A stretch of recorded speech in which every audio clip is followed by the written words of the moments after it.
मेरा नाम सुविज्ञा एस चंद्रा है। मैं मेरा ये 4th अटेम्प्ट था और इस बार मेरे को 394 रैंक हासिल हुई है यूपीएससी सीएसई 2021 एग्जाम में और मेरे को प्रोबेबल सर्विस आईएएस मिलने वाला है।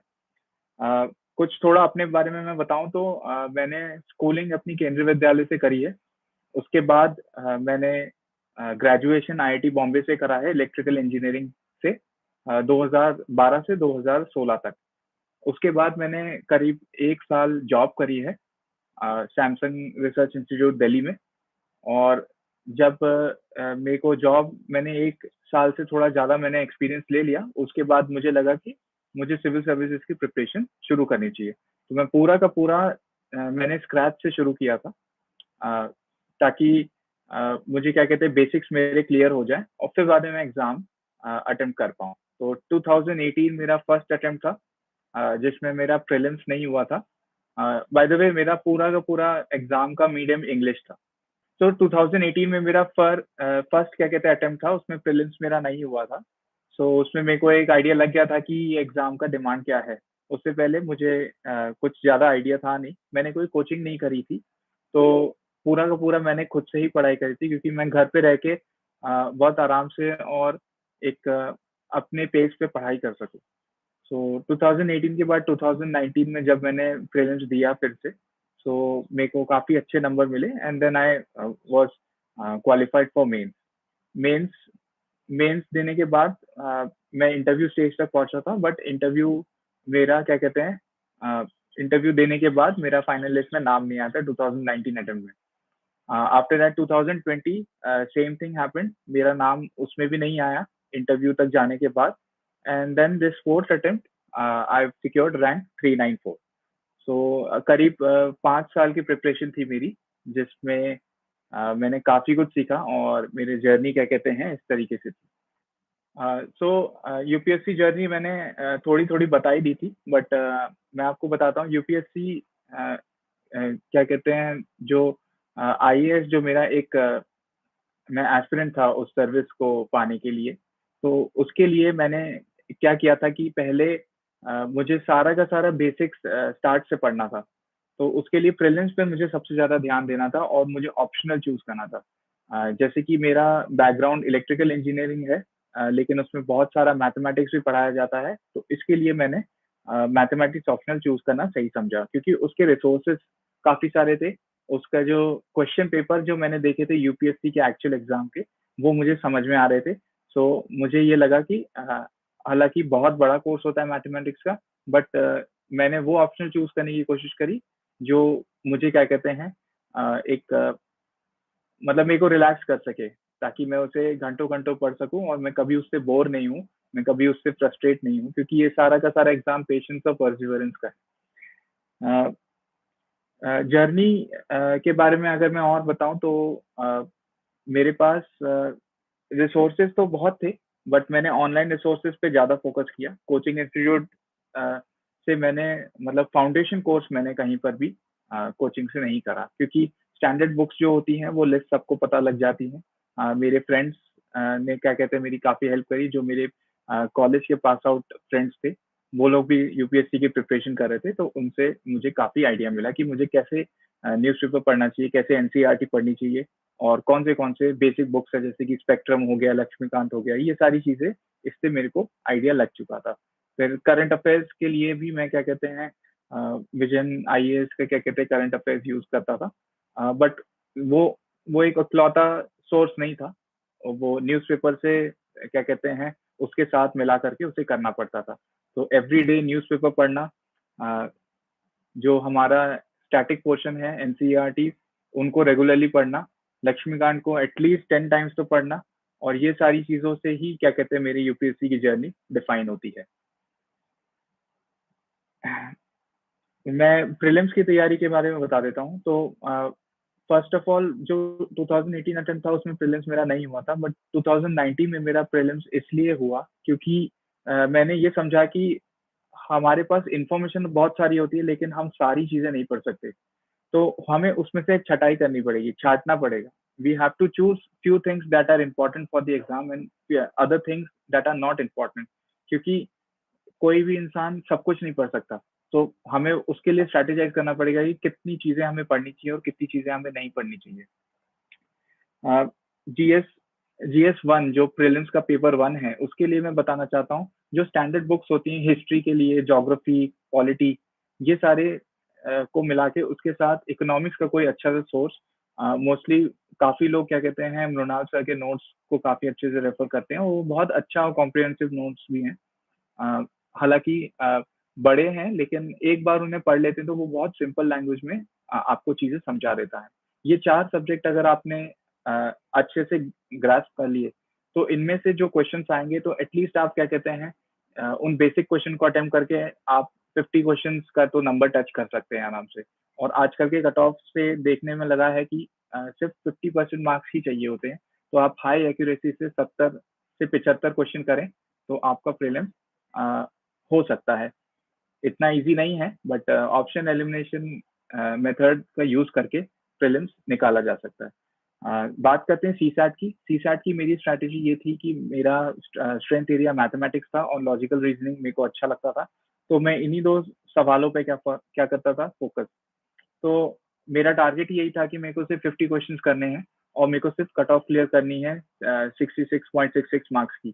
तो उस हिसाब से मुझे सिर्फ और सिर्फ हाई एक्यूरेसी के साथ मेरे को मैथ्स और लॉजिकल रीजनिंग करना है। मैं पैसेज नहीं करता था क्योंकि उसमें मुझे थोड़ा-सा डाउट्स आते थे और अ, मेरे पास लिमिटेड टाइम होता था, तो उसके लिए मैं ज़्यादा रिस्क नहीं लेता था क्योंकि 1 आध 2 क्वेश्चन से ही बहुत प्रॉब्लम हो सकती है। अ, ये हो गया प्रीलिम्स का पेपर 1 और पेपर 2 के बारे में मैंने बता दिया। एस्से के लिए मैं आपको बताता हूँ, एस्से मेरा बिल्कुल भी स्ट्रॉन्ग नहीं था, बट मैंने क्या किया कि विज़न से मैंने टेस्ट सीरीज़ ली थी एस्से राइटिंग के लिए। तो उसके लिए जब मेरे को एस्से में नंबर ही नहीं आए, मेरे को एक फर्स्ट टेस्ट पेपर में मुझे 60 नंबर आए थे, जो कि लोग जो क्या कहते हैं सीरियस कैंडिडेट्स होते हैं, उनके 120, 130 इस टाइप से आते हैं, तो मैं कहीं पर भी कॉम्पिटिशन में नहीं था। तो मुझे एक बार क्या कहते हैं किसी से गाइडेंस लेनी थी, तो विज़न की मेंटरिंग मैंने अ, ली और उसमें क्या कहते हैं मेरे को एक सर ने वहाँ पे अच्छे से सिखाया कि एस्से को कैसे टैकल करते हैं।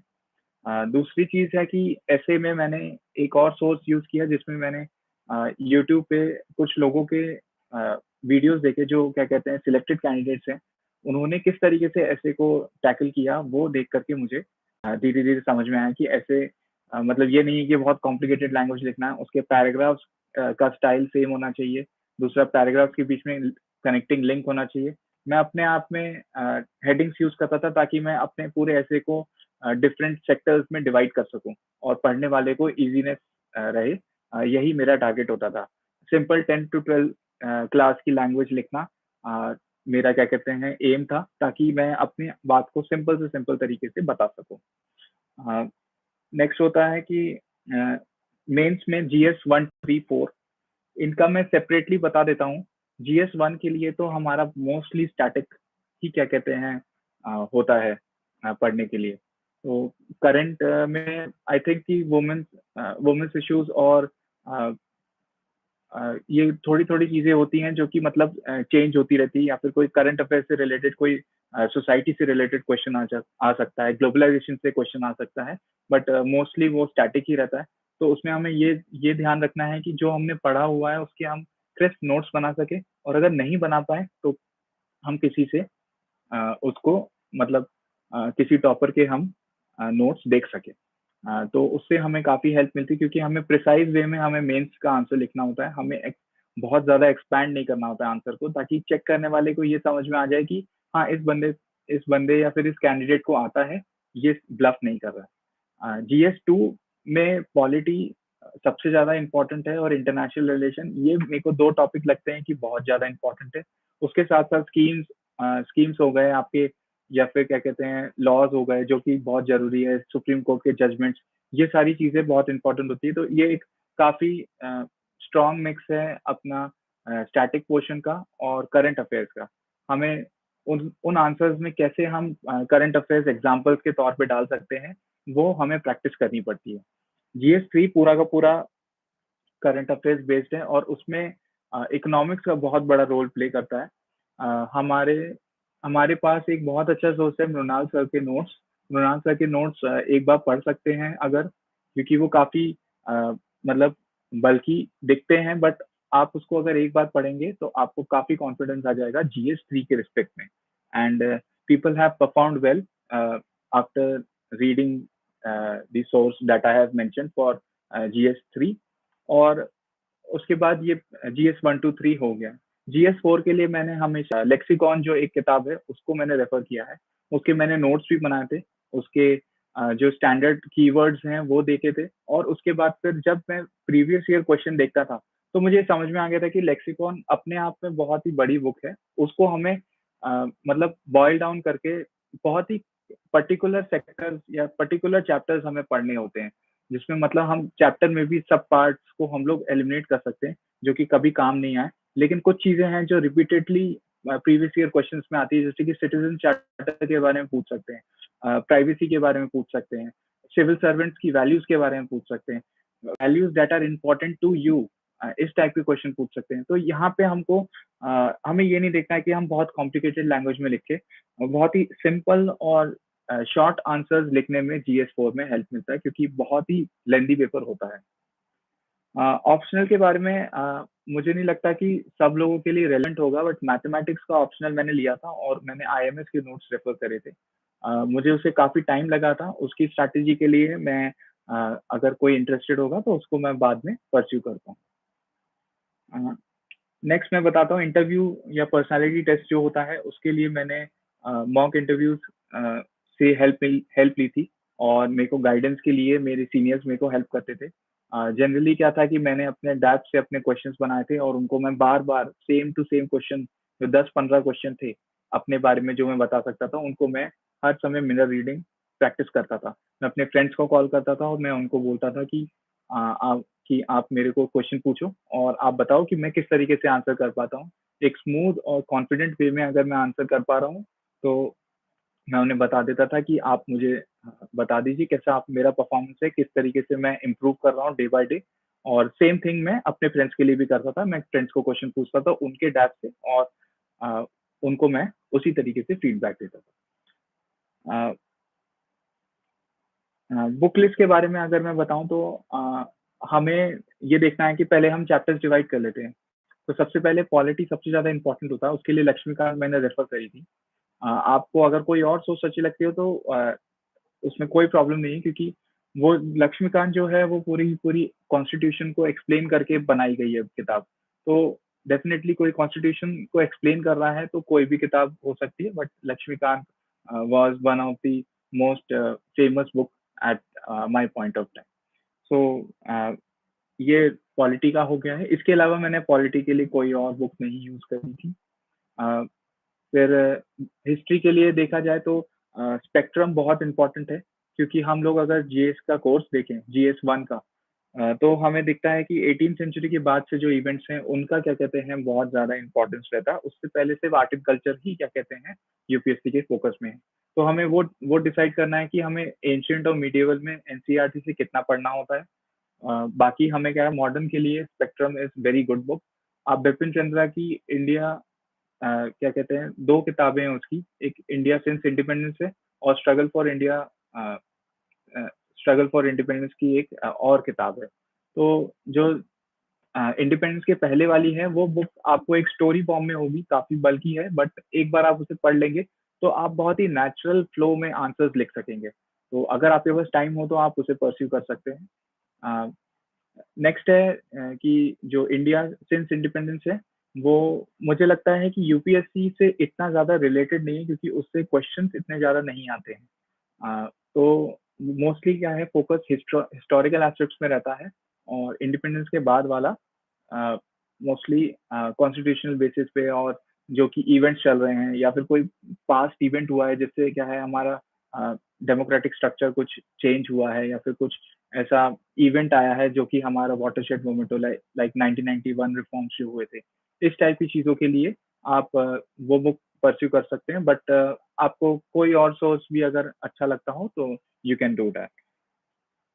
फिर आते हैं हम ज्योग्राफी पे। ज्योग्राफी पे इतने ज़्यादा क्वेश्चंस नहीं आते हैं स्टैटिक पोर्शन से, बट ज्योग्राफी पढ़ना इसलिए इम्पोर्टेंट है क्योंकि उसमें काफ़ी सारी चीज़ें हैं जैसे कि क्रॉप्स वगैरह के बारे में उसमें इन्फॉर्मेशन दे रखी होती है। फिर जो ट्रांसपोर्टेशन है, मल्टीमोडल ट्रांसपोर्ट को समझने के लिए आपको different types of transport means of transport and communication समझना पड़ेगा। उसके बाद आपका जो वर्ल्ड वेदर है, वो किस तरीके से आपका चलता है, इंडियन मॉनसून कैसे चलता है, ये सब चीज़ें हमें समझनी बहुत ज़रूरी है क्योंकि अगर ये इतने ईज़ी पोर्शंस होते हैं, अगर इसमें से क्वेश्चन आ गया तो बाकी लोग पढ़ चुके होते हैं और हो सकता है कि आप उसको अच्छे से आंसर नहीं कर पाएँ। तो आपको ये ध्यान रखना है कि ये बहुत ही बेसिक चीज़ें हैं ज्योग्राफी की। हालाँकि इतने ज़्यादा सवाल नहीं आते हैं बट उसको पढ़ना बहुत ज़रूरी है जीएस के लिए। अ, फिर आते हैं इकोनॉमिक्स के लिए मृणाल सर के नोट्स बहुत अच्छे हैं। वो आपने अगर एक बार पढ़ लिए तो आपको आप कोई और चीज़ पढ़ने की आपको ज़रूरत नहीं है। अ, फिर इसके बाद रह जाता है कि आर्ट एंड कल्चर के लिए एक 11th क्लास की टेक्स्ट बुक आती है एनसीईआरटी की, वो बहुत अच्छी बुक है। उसके साथ-साथ नितिन सिंघानिया बहुत ही ज़्यादा बल्कि बुक है।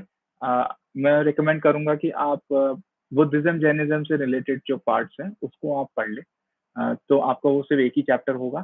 फिर आपको अगर प्रीवियस ईयर क्वेश्चन को एनालाइज़ करके प्रीलिम्स में या मेंस में आपको अगर कोई चीज़ लगे कि हाँ, ये टॉपिक जैसे मैंने बुद्धिज़्म, जैनिज़्म का एग्ज़ाम्पल दिया, वो अगर आपको लग रहा है कि कोई ट्रेंड बन रहा है कि यूपीएससी का ये फ़ेवरेट एरिया है, तो आप उसको अलग से पढ़ लें। बट पूरी की पूरी नितिन सिंघानिया आपको पढ़ने की बिल्कुल भी ज़रूरत नहीं है क्योंकि वो बहुत ज़्यादा एफ़र्ट लेता है। नेक्स्ट ये तो मेरे सोर्स हो गए हैं। आंसर राइटिंग के लिए मैं आपको ये बोलना चाहता हूँ कि आपको क्वेश्चन पढ़ना बहुत ज़्यादा ज़रूरी है क्योंकि हम अगर जल्दी-जल्दी में क्वेश्चन पढ़ते हैं, तो उसका आंसर सही से लिख नहीं पाते हैं। सो पेपर चेक करने वाले पे ये इंप्रेशन पड़ना चाहिए कि हाँ, हमें क्वेश्चन समझ में आ गया है और हम डिफरेंट टाइप्स ऑफ पॉइंट्स या डिफरेंट डायमेंशंस को हम उसमें एनालाइज़ कर पा रहे हैं। तो उसके लिए आपको ध्यान रखना होगा कि आप ये चीज़ आपको क्वेश्चन पढ़ के और प्रैक्टिस करके समझ में आएगी। फिर इसके आंसर राइटिंग के लिए आपको टेस्ट सीरीज़ देना बहुत ज़रूरी है। टेस्ट सीरीज़ आप कोई भी लेंगे तो फिर आपके पास अ, आपको 3 घंटे में उन टेस्ट को कंप्लीट करना है ताकि आप अपने मिस्टेक्स ज़्यादा से ज़्यादा करके एग्ज़ाम से पहले करेक्ट कर पाएँ। फिर आते हैं कि अ, प्रीवियस ईयर क्वेश्चन के बारे में मैं बोलूँ तो बहुत इम्पोर्टेंट है जीएस के लिए ख़ास तौर से क्योंकि एक ट्रेंड पता लगता है कि आपको क्या-क्या सवाल पूछा जाता है और ये सेम चीज़ ऑप्शनल के लिए भी लागू होती है।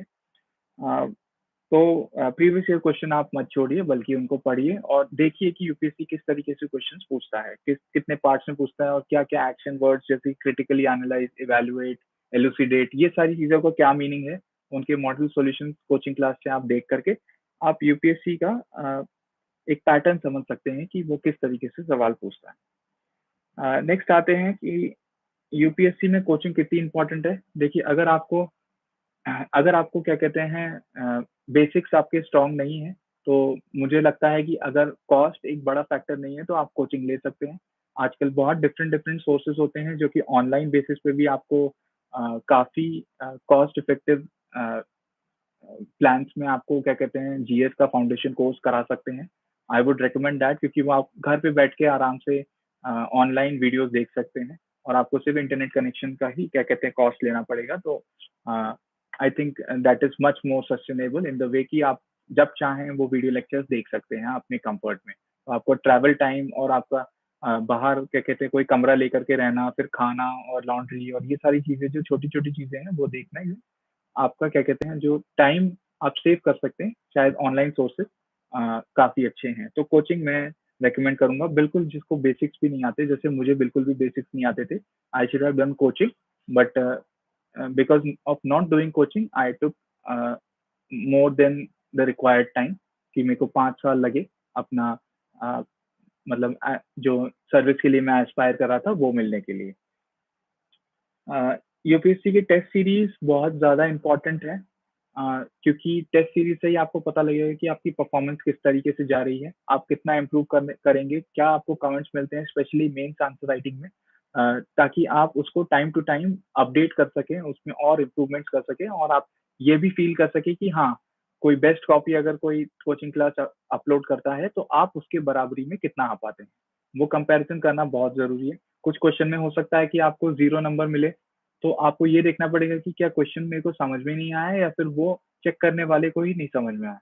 और अगर आपको कंपैरेटिवली जैसे आपको 3 नंबर मिले और किसी को 8 नंबर मिले, तो आप अपना और उसका आंसर अगल-बगल रख के देखिए और आप ये समझिए कि उसको क्यों 8 नंबर मिले, मुझे क्यों 3 नंबर मिले। इससे बहुत ज़्यादा इम्प्रूवमेंट होता है क्योंकि आप कुछ पर्टिकुलर क्वेश्चन्स के जो आंसर गिविंग पैटर्न है या फिर एक स्टाइल है इंट्रोडक्शन, बॉडी, कंक्लूजन, ये तो एक सिंपल सा फॉर्मेट है। बट उसके अंदर हमें किस तरीके से आंसर लिखना है, क्या क्वेश्चन का क्या आंसर लिखना है, ये जानना बहुत ज़्यादा इम्पोर्टेंट है। तो इसके लिए आपको टेस्ट सीरीज़ आपको मस्ट है और आपको एक अच्छा नंबर नंबर ऑफ टेस्ट को सॉल्व करना चाहिए both prelims and for mains. Next आते हैं एनसीईआरटीज़ बहुत ज़्यादा इम्पोर्टेंट है। एनसीईआरटीज़ आपको पढ़नी चाहिए क्योंकि एनसीईआरटी आपका बेस बनाएगा। आप उसको हो सकता है कि आप 2-3 बार ही पढ़ें, अगर आपको याद हो जाता हो, बट एनसीईआरटी को स्किप मत करिए। मैंने अपने केस में एनसीईआरटी सिर्फ 9th, 10th 11th, 12th इतनी ही मैंने पढ़ी थी। मैं 6th, 7th, 8th तक नहीं गया था क्योंकि जो छोटी कक्षाओं में जो क्या कहते हैं पढ़ाया जाता है एनसीईआरटी में, वो मोस्टली क्या कहते हैं बड़ी क्लासेस के टेक्स्ट बुक्स में कवर हो जाता है। और अगर कोई कुछ छोटे-मोटे टॉपिक्स अगर रह जाते हों, तो आपको क्या कहते हैं वो आप अलग से गूगल सर्च करके कवर कर सकते हैं यूपीएससी का सिलेबस देख करके। नेक्स्ट है कि एनसीईआरटी हमें कैसे पढ़नी चाहिए? आपको ये देखना है कि पहले आप फर्स्ट रीडिंग लगा लें और आप कोई भी मार्किंग नहीं करें। आप कोई भी अंडरलाइन नहीं करें क्योंकि आप सेकंड, थर्ड रीडिंग करेंगे तब आप हाइलाइटर या फिर पेंसिल के अंडरलाइन से आप उसे वैसे ही आप करने ही वाले हैं। जो चीज़ें आपको याद नहीं होती हो या जो आपको समझ में नहीं आता हो, ये सारी चीज़ें आप मार्क करेंगे या फिर कोई आपको पर्टिकुलर चीज़ इम्पोर्टेंट लगती है, वो चीज़ के लिए आपको हाइलाइटर यूज़ करना है। आप पहली बार में मैं हाइलाइट करने के लिए आपको एनसीईआरटी इसलिए नहीं बोल रहा क्योंकि आप जब पहली बार पढ़ेंगे तो आपको लगेगा सब कुछ इम्पोर्टेंट है, बट सब कुछ इम्पोर्टेंट नहीं होता है। तो ये आपको समझने के लिए पहले किताब पढ़नी होगा और उसके बाद फिर आप पीवाईक्यूज़ देखें, प्रीवियस ईयर क्वेश्चन देखें और ये समझें कि क्या होता है एग्ज़ैक्टली किस तरीके से और कितना पढ़ना होता है। अ, नेक्स्ट है कि अ एनसीईआरटी ओल्ड या न्यू मुझे लगता है कि ओल्ड एनसीईआरटीज़ काफ़ी अच्छी सोर्स थी। मुझे कोई उसमें कोई शॉर्टेज ऑफ इन्फॉर्मेशन नहीं लगी। तो वो ट्राइड एंड टेस्टेड है, वो कई सालों से एस्पिरेंट्स पढ़ रहे हैं, तो आप क्या कहते हैं, उसे कर सकते हैं। बाजीराव की येलो बुक प्रीलिम्स के लिए इम्पोर्टेंट है, मेंस के लिए इम्पोर्टेंट है। अच्छा, आप ये पूछें। देखिए, मैंने ना येलो बुक मैंने पढ़ी नहीं है। मेरा जो सोर्सेज़ थे वो मेरे न्यूज़पेपर के सोर्स और जो एनसीईआरटीज़ था उसी से रिलेटेड था और मैं क्या कहते हैं करंट अफ़ेयर्स के लिए अपना विज़न 365 जो भी था मेंस 365 प्रीलिम्स 365 ये जो था, उसके लिए मैं उसी से रेफ़र करता था। अ, नेक्स्ट क्वेश्चन यही है कि यूपीएससी की तैयारी के लिए कितने इयर्स का करंट अफेयर्स ज़रूरी है? मुझे ये लगता है कि अब यूपीएससी का पैटर्न काफ़ी चेंज हो गया है, तो 1 ईयर का current affairs is not enough. तो आपको मैं ये तो नहीं बोल सकता कि आप 5 साल के पुराने करंट अफेयर्स पढ़ें, क्योंकि वो फ़ीज़िबल नहीं है। आप उसके लिए ये कर सकते हैं कि आप जब भी क्या कहते हैं कोई भी चीज़ पढ़ें कोई भी टॉपिक पढ़ें, कोई मैगज़ीन से पढ़ रहे हो या फिर न्यूज़पेपर से पढ़ रहे हो, उसको आप एक बार गूगल कर लें। गूगल करके जैसे कि इंडिया-यूएस रिलेशन है, तो उसके बारे में आपको सर्च कर लेना चाहिए कि यूएस-इंडिया रिलेशन कहाँ से शुरू हुआ। लेकिन अगर अभी क्या कहते हैं आप बोलें कि ताइवान और जापान का रिलेशन है, वो हो सकता है कि करंट अफ़ेयर्स में बहुत हॉट टॉपिक हो, लेकिन उसकी ना हिस्ट्री, ज्योग्राफी जानने की इतनी मुझे लगता है कि ज़रूरत नहीं क्योंकि हमारे पास हमेशा लिमिटेड टाइम होता है। तो आपको ये देखना पड़ेगा कि कौन से चीज़ें हम लोग को ज़्यादा ध्यान देनी चाहिए ताकि हमें एफर्ट वर्सेस बेनिफिट का रेशियो हमारा सबसे ज़्यादा हो। तो आप एटलीस्ट कोशिश करिए कि एटलीस्ट 2 साल का करंट अफेयर्स आप कर लें। 2 साल का इस तरीके से कि आपने जब स्टार्ट करी प्रिपरेशन जैसे 2023 के लिए शुरू करी तो आप आज से न्यूज़पेपर रिलिजियसली पढ़ें, कोई भी दिन न्यूज़पेपर नहीं छोड़ें। तो आपका उतने से बहुत अच्छे से हो जाएगा और उसके बाद आप ये कर सकते हैं कि जो करंट अफेयर्स की मैगज़ीन्स होती है मंथली वाली, उनको आप डिटेल में पढ़ें क्योंकि जो पीटी 365 और मेंस 365 है, वो आपका रिविज़न मटीरियल है, वो आपका स्टडी मटीरियल नहीं है। तो उसके लिए आपको मंथ टू मंथ आपको क्या कहते हैं, पूरा का पूरा परस्यू करना चाहिए करंट अफेयर्स ताकि आप आपका रिटेंशन पावर बढ़ जाए, और जो वो मंथली मैगजीन्स में जो इतना डिटेल में इंफॉर्मेशन देते हैं, तो उसमें previous year, previous to previous year, last के 3-4 ईयर्स तक जो भी चीजें थी उनका बैकग्राउंड वो बॉक्स में बना के देते हैं। ये चीज पीटी और मेंस CC5 में नहीं मैंने ऑब्जर्व करी, मतलब कम थी इंफॉर्मेशन, क्योंकि उसको ज्यादा बल्कि डॉक्यूमेंट नहीं बनाना होता है। न्यूज़पेपर बहुत ज़्यादा इम्पोर्टेंट है। न्यूज़पेपर इसलिए इम्पोर्टेंट है क्योंकि अ, आप किस चीज़ के लिए पढ़ाई कर रहे हो, वो करंट अफेयर्स आपको जानना बहुत ज़रूरी है। और उसी से हम लोग क्या कहते हैं, क्वेश्चंस प्रिडिक्ट कर सकते हैं न्यूज़पेपर में जो इन्फॉर्मेशन चल रही होती है। जैसे फॉर एग्जांपल कि जो एक लॉ आया था जिसमें क्या कहते हैं, इंडिविजुअल को टेररिस्ट क्या कहते हैं, हम घोषित कर सकते थे, मतलब इंडियन गवर्नमेंट। तो वो चीज़ न्यूज़ में बहुत चल रही थी, और वो चीज़ डायरेक्टली मेंस में पूछ भी ली थी। वो 1 या 2 मंथ पुराना इश्यू था, लेकिन उसमें काफ़ी मीडिया कवरेज था, तो उस चीज़ को ये समझना बहुत ज़रूरी है कि न्यूज़पेपर से हमें समझ में आएगा कि क्या चीज़ पूछी जा सकती है और क्या नहीं। अ, न्यूज़पेपर कैसे पढ़ें? न्यूज़पेपर में कुछ चीज़ें हैं, जैसे कि एडिटोरियल्स बहुत इम्पोर्टेंट है, नेशनल न्यूज़ बहुत इम्पोर्टेंट है, लोकल न्यूज़ को हमें छोड़ देना होता है, और आप पॉलिटिकल न्यूज़ को अवॉइड कर सकते हैं, क्योंकि उसमें उससे रिलेटेड यूपीएससी क्वेश्चन नहीं पूछता। अ, कितने साल का करंट अफेयर, मैंने वही बताया कि आप कोचिंग जब शुरू कर रहे हैं, या फिर आप एक मतलब 2023 का अटेम्प्ट शुरू कर रहे हैं, तो 2022 के अब से आप शुरू करेंगे, तो आप न्यूज़पेपर अच्छे से पढ़िए और उसको सप्लीमेंट करिए मंथली मैगज़ीन से। तो उसमें वो क्या है, बहुत डिटेल में देते हैं, और पुराना जो भी है 3-4 साल का जो भी बैकग्राउंड होता है वो आपको पता लग जाएगा। यूपीएससी के magazines important, importance of magazines, जैसे कि मंथली मैगज़ीन्स हो गए, या फिर योजना, कुरुक्षेत्र, ये सब क्या है कि अगर आपके पास टाइम होता है तो आप भी कर सकते हैं। लेकिन जो करंट अफेयर के मैगज़ीन में जो कंपाइलेशंस होते हैं कोचिंग क्लास के, वो आपका रिवीजन करने के लिए काफ़ी अच्छा सोर्स है, वो आप उसे रेगुलरली परस्यू करें। बट करें तो आप इतना करें कि आपको रिवाइज़ करने का टाइम मिले और आप उसे दोबारा पढ़ सकें।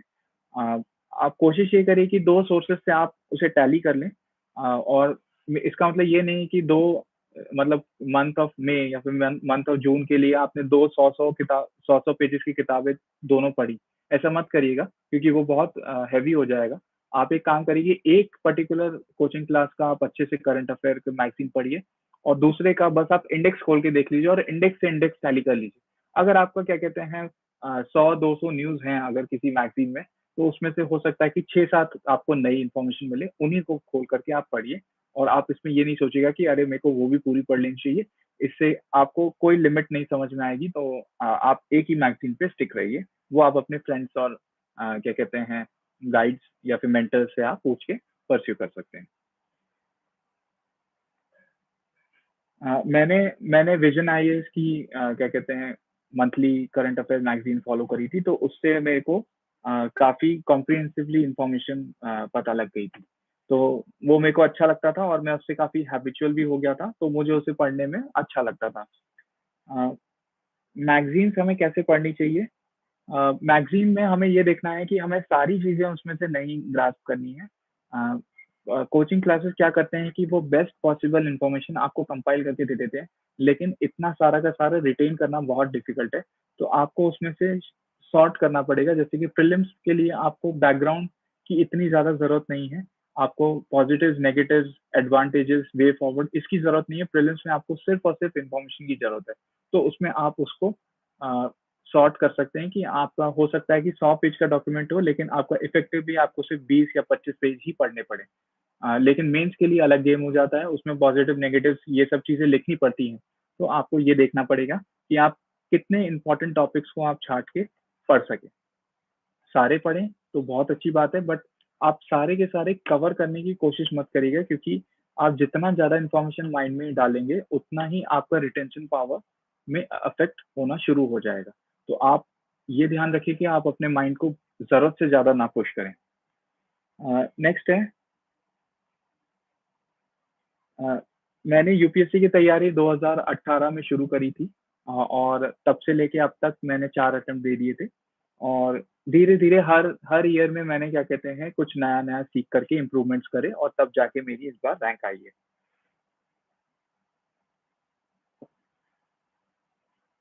यूपीएससी की तैयारी कब स्टार्ट करनी चाहिए? मेरे हिसाब से मैंने 1 साल जॉब करके फिर बाद में यूपीएससी की प्रिपरेशन स्टार्ट करी थी।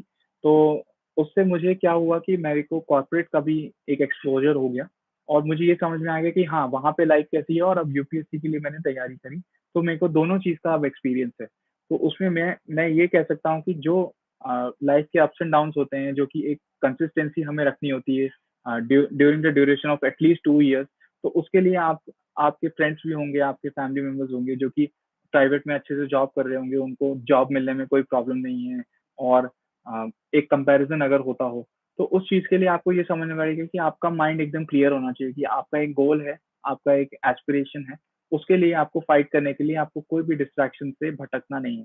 तो इसके लिए आप अ, जॉब का एक एक्सपीरियंस लेकर के फिर कर सकते हैं और अगर कोई क्या कहते हैं बहुत ज़्यादा क्या कहते हैं यूपीएससी के लिए सिंस क्लास 12th क्या कहते हैं सपना देखता है, तो आई वुड से कि कॉलेज का एटलीस्ट फर्स्ट 1 और 2 इयर्स तो आप कॉलेज के पढ़ाई पे ही ध्यान दीजिए। क्योंकि अ, क्योंकि यूपीएससी की प्रिपरेशन एक मैराथन है और आप जितना जितना लंबा उसे खींचेंगे, हो सकता है कि उतनी आपकी कैपेसिटी कम हो जाए। तो एक right amount of time with right knowledge and right maturity आपको क्या कहते हैं, आप एग्ज़ॉस्ट ना हो जाएँ।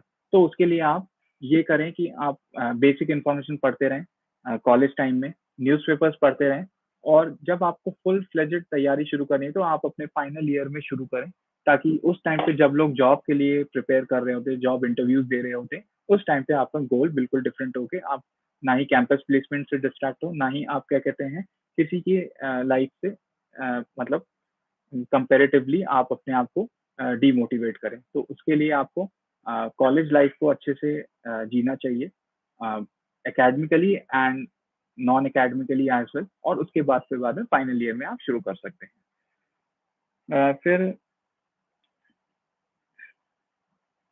डेली कितने घंटे पढ़ाई करी मैंने मैं जब शुरुआत करी थी मैंने 2018 में तो मैं 10 घंटे तो पढ़ लेता था, लेकिन उसमें इतना ज़्यादा रिटेंशन पावर नहीं रहता था, काफ़ी एग्ज़ॉस्टिंग हो जाता था।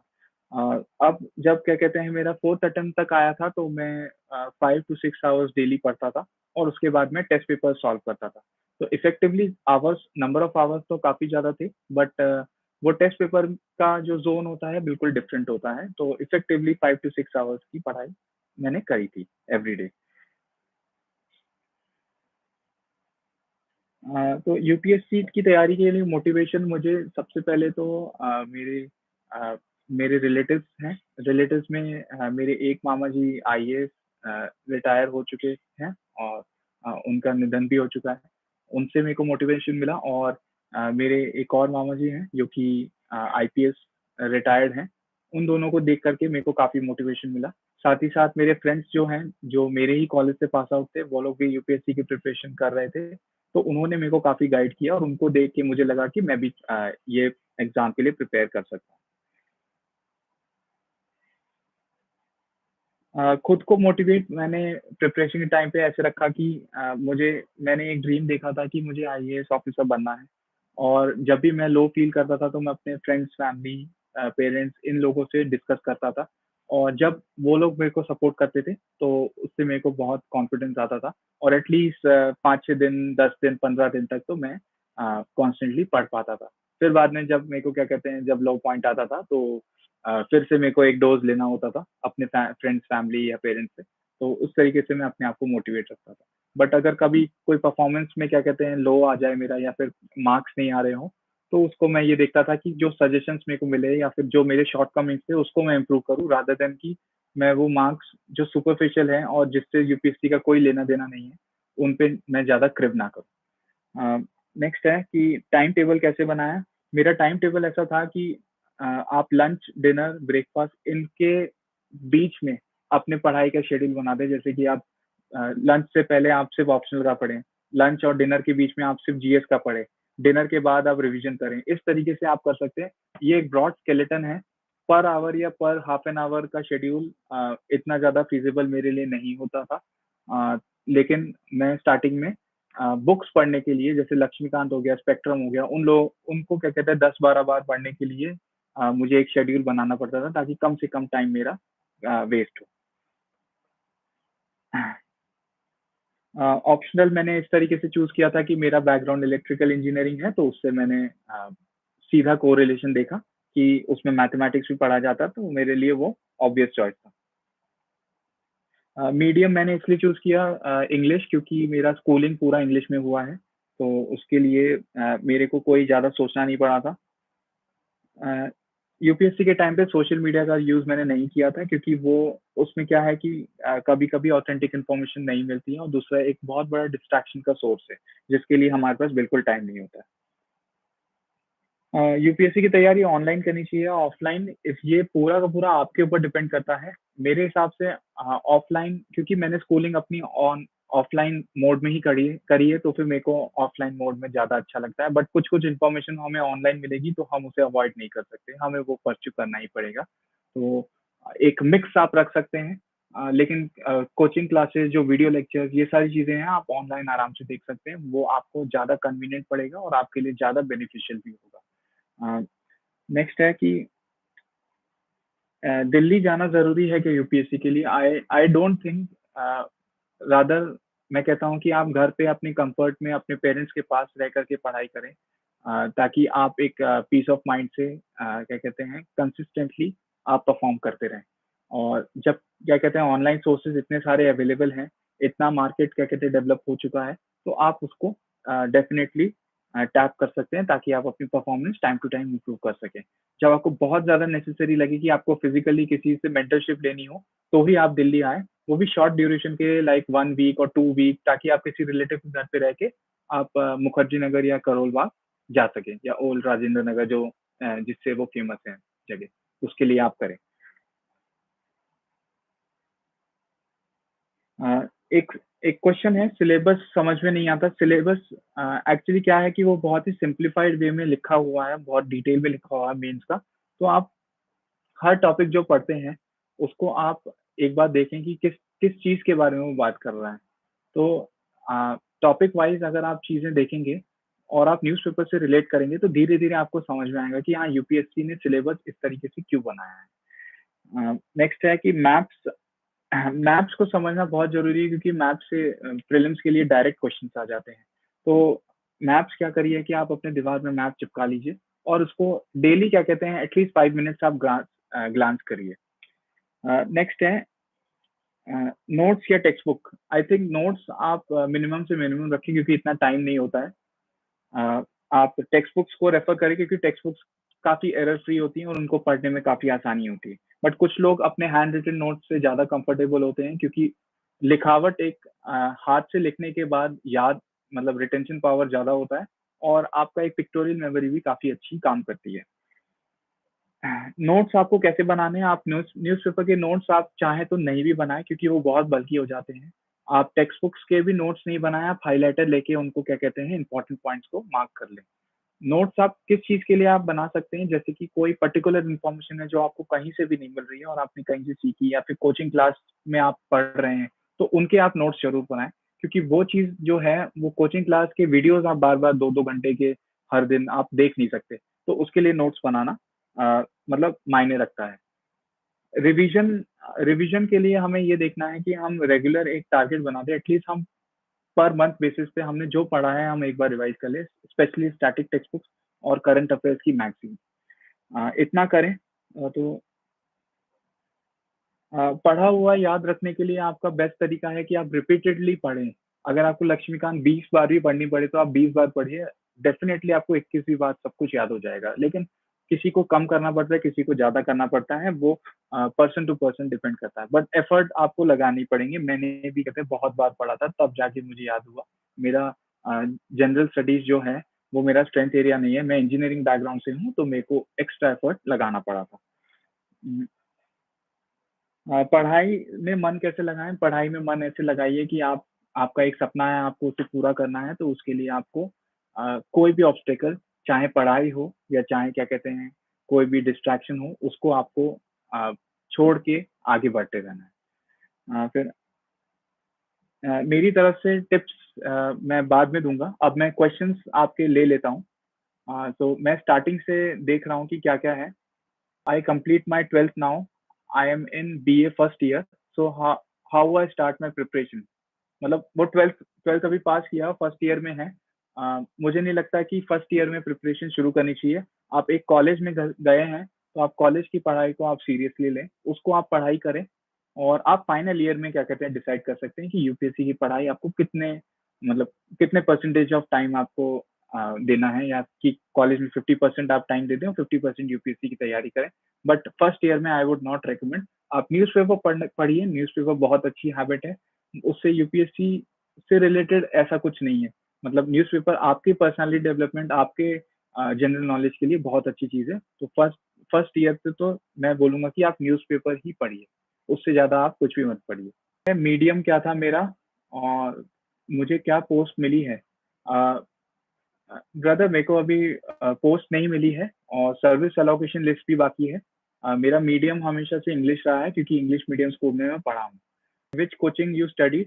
मैंने कोचिंग फाउंडेशन कोर्स के लिए नहीं ली थी, बट मैंने अभी जो फोर्थ अटेम्प्ट था उसके लिए, मेंस के लिए मैंने मेंस क्वेश्चनियर का कोर्स लिया था, जिसमें वो मेंस के आंसर राइटिंग के लिए काफी सारा कंटेंट देते हैं, और they try to predict questions.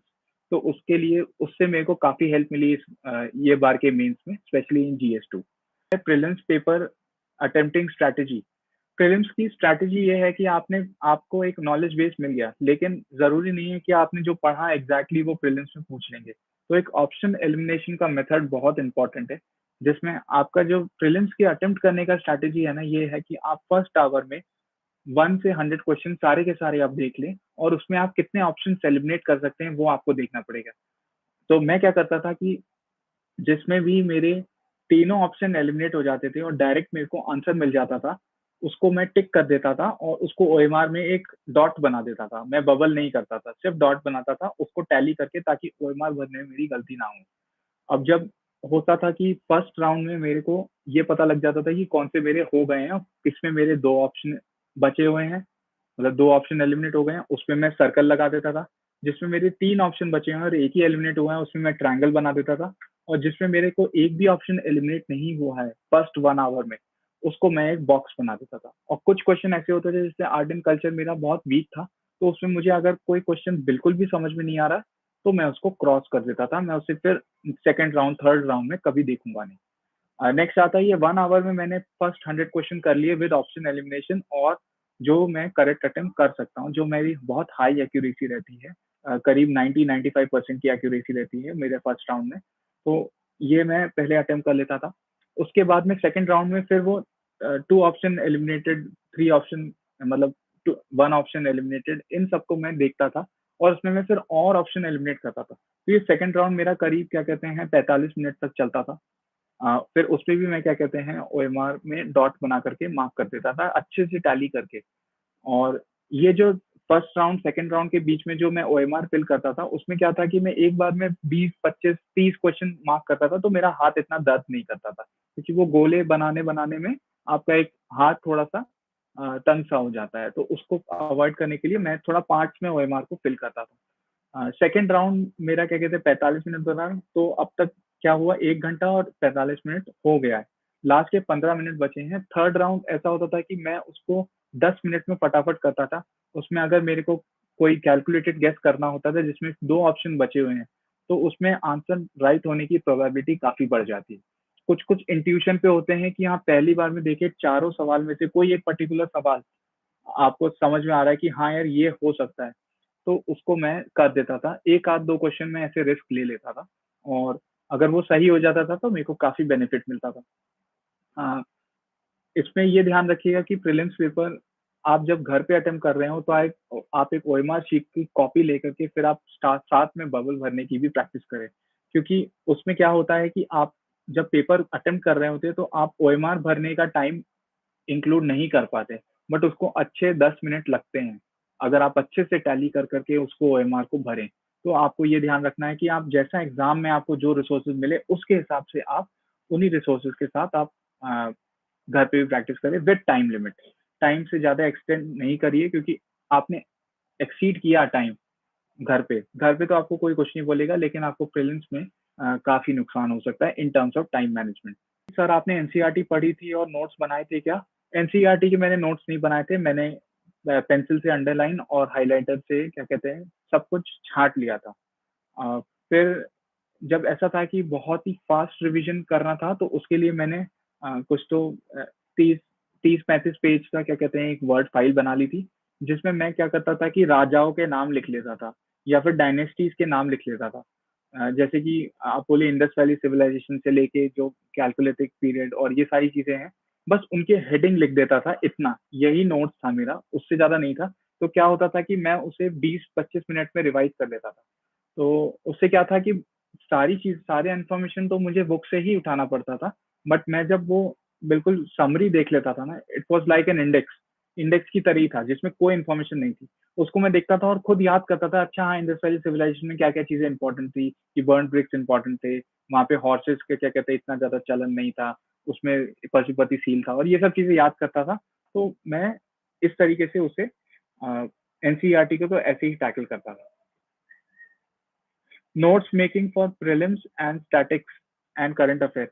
Notes यार, क्या है ना, कोचिंग क्लास के रिसोर्सेज इतने ज्यादा हैं कि आपको एक्स्ट्रा एफर्ट डालने की बिल्कुल भी जरूरत नहीं है, मुझे लगता है ना सर। मेरे कोचिंग ली हुई है, तो मेरे पास कोचिंग नोट्स और क्लास नोट्स हैं, तो भी क्या मुझे टॉपिक वाइज नोट्स बनाने चाहिए? नहीं नहीं नहीं, अगर आपने कोचिंग के नोट्स अच्छे से बनाए हैं, रिलीजियसली बनाए हैं, और आपने कुछ भी टॉपिक छोड़ा नहीं है, तो प्लीज आप एक्स्ट्रा एफर्ट मत लगाइए। उन वो नोट्स जो आपने क्लास में बनाए हुए हैं उनको बार बार रिवाइज करिए, आप 10 बार, 20 बार, 30 बार रिवाइज करिए। बट वो चीजों से काफी सारी इंफॉर्मेशन आपको पेपर में यूज होगी, तो उसको आप अपने सोर्सेस को आप लिमिटेड रखिए, आप ज्यादा फैलाइए मत। आप हिस्ट्री पढ़ने के लिए 10 बुक मत पढ़िए, एक बुक पढ़िए, लेकिन उसको ढंग से पढ़िए। मेरा यही मतलब सजेशन रहेगा।